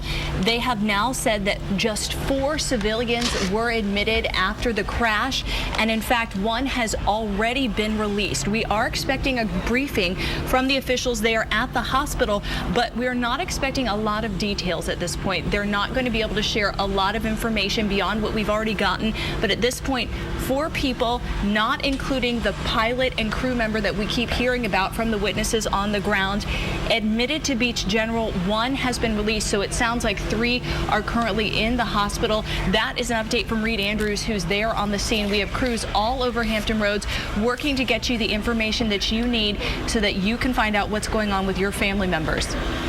All right, thank you for that. Juliet Bickford joining us in the studio and keeping an eye on any of the detailed updates that are coming up. And speaking of Reed, let's go to him right now and get the latest. He has been talking to hospital officials just so that they could give them some kind of idea of the extent of the injuries of the 4 people who were admitted, according to Juliet, and to also find out whether there have been any additional inquiries regarding some of the smoke hazards that's going on around that vicinity. Part of the reason why Mike Mather and crew were moved back from the apartment building is because they talked about the air quality. There's some concern there because of the carbon fibers that have been emitted because of that mixture of the flames and the jet fuel, and they did caution that if inhaled, that could cause some health problems. So people in the surrounding areas, the fire department officials have been advising to keep your windows closed, try to stay indoors,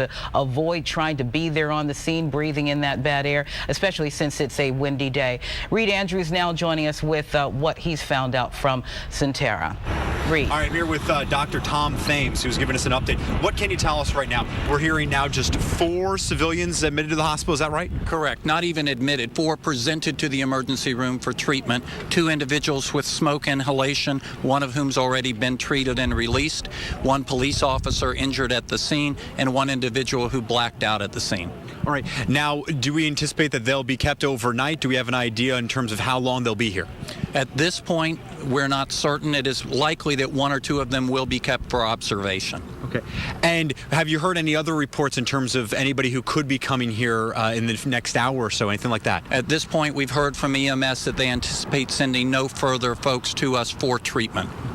Given the initial details, the severity of the crash itself, do you feel fortunate that only 4 people were taken in? Certainly the initial pictures I've seen at the scene suggest that we're very fortunate to have this few major injuries. Now, the pilot and the person who was on board the plane, can you give us any details on their condition right now? All I can tell you is that they have both been seen here and treated. They're both in stable condition, one in good condition, one in fair.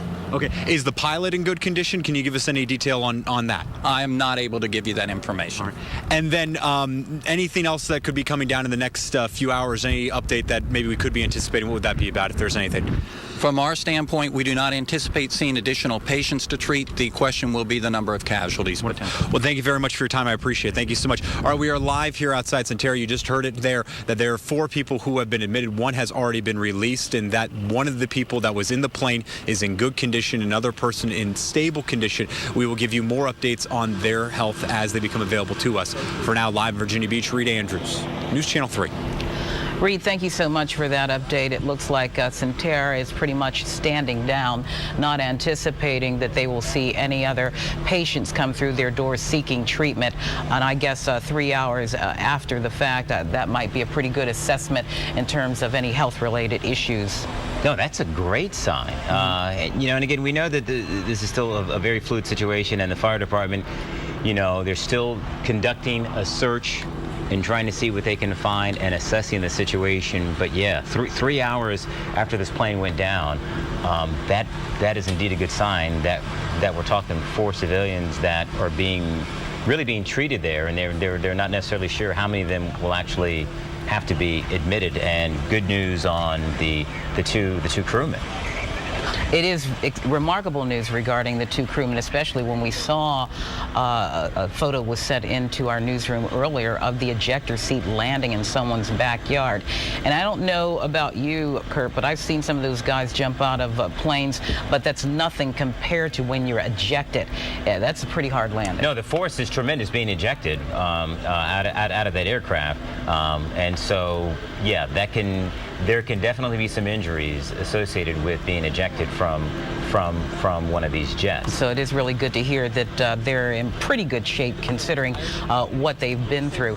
Shortly, we're expecting to hear from Mike Mather some additional information from military, where they're staging media availability very soon. They'll probably be able to tell us more about the pilots, and they'll probably be able to talk to us a little bit more about that aircraft and what potentially may be the early assessment of what happened. Let's listen in to Mayor Sessoms. He called in earlier to reach out to Virginia Beach residents. I know at one point we did see this incredible show of teamwork and community involvement on the scene, where everyday people were helping firefighters move hoses. Were you able to see that? Let me say to you, you heard me just brag, and I mean, out of all bad, sometimes there's good. Let me say to you that our city crews, EMS, fire, and police have done a superb job. But let me also say to you, the people around there, the citizens in that neighborhood, have stepped up and helped tremendously too. We're so blessed to have them all working together, and all we can do right now is pray that once we get into these buildings, that the situation will be minimal as far as injuries or death. All right, so that was earlier Mayor Will Sessoms on the phone, again, talking about, just how Hampton Roads, just rallying together and taking action to help out with this situation. Julie Bickford, you've been monitoring new information. What do you have for us? We do. We have a statement now from Admiral John C. Harvey Jr., commander of U.S. Fleet Forces, talking about the crash today in Virginia Beach. I'm going to read a little bit to you guys. He says, "My thoughts and prayers are with our citizens and families who've been impacted by the tragic crash today in Virginia Beach by an aircraft from NAS Oceana. I deeply regret that some in our community have lost their homes, and I, like many, pray for the well-being of all.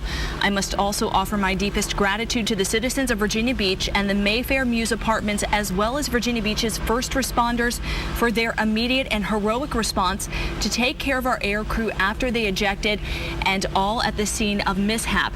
He says, I have spoken with Mayor Sessoms. All of the resources of the Navy and Hampton Roads are being made available right now to the city of Virginia Beach as we all deal with the impacts and recovery from this terrible mishap. He says we will continue to work directly with the city of Virginia Beach to provide all possible assistance and conduct a complete investigation into the cause of the mishap and share all of the information we have as soon as we are able to do so. So this statement coming in from Admiral Harvey, commander of U.S. Fleet Forces, about the crash today, and we are expecting a detailed update also from the Navy on what they are going to be doing to proceed at this point. But we have seen, especially in reports from our crews who are on the ground there, a tremendous amount of cooperation from all of the emergency responders, both from the city and the Navy. Thanks, Juliet, for that. And one of the more remarkable interviews that we conducted early on was from Pat Cavanaugh, who is a former rescue worker, and he actually helped the pilot. He landed practically in his backyard. I was in the apartment, and I heard this 3 big, loud booms. So I got up from the couch and went to my back door, and when I looked out, I saw a pilot on the ground, parachute hanging from the building, facial lacerations. So I ran outside and see what I could do to help him. I'm retired rescue, and I didn't know the plane had hit the building until I saw the smoke. Then we had to get a bunch of neighbors together to get him out of the area, pick him up, and take him to safety. Was he able to speak at all, or was he saying anything? He apologized very much for hitting our complex, and I told him, don't worry about it, everything's going to be fine. Let's just get you out of here, get you to safety. Were you able to move him without any issue? Was he hurt otherwise? No, I checked him over. Like I said, I'm retired rescue. I did a body survey on him. He was in shock, still strapped to his seat. So a bunch of neighbors, we just picked him up and dragged him through the other side of the parking lot away from the fire until a rescue could get on the scene. There was a second person in that aircraft. Did you see that second person come out? We did not see the second pilot, or I didn't know exactly where the plane had crashed, but I knew we had gas lines in the building, so we had to get them away from where we were, because I kept hearing secondary explosions going off. I don't know if that was fuel, gas lines in the apartment, or what, but I knew we had to leave. So when the pilot came down, he was still strapped to his ejection seat? Still strapped to his chute and his seat. And you know that's unusual, because they generally separate from those. You know, they were taken off. He had something on his lower half of his body, something heavy, because he was heavy. So, and you and some neighbors were able to get him out? We were able to pick him up, drag him to the other side of my apartment complex, away from the flames, until we get more people and EMS on the scene to strap him up and take him out.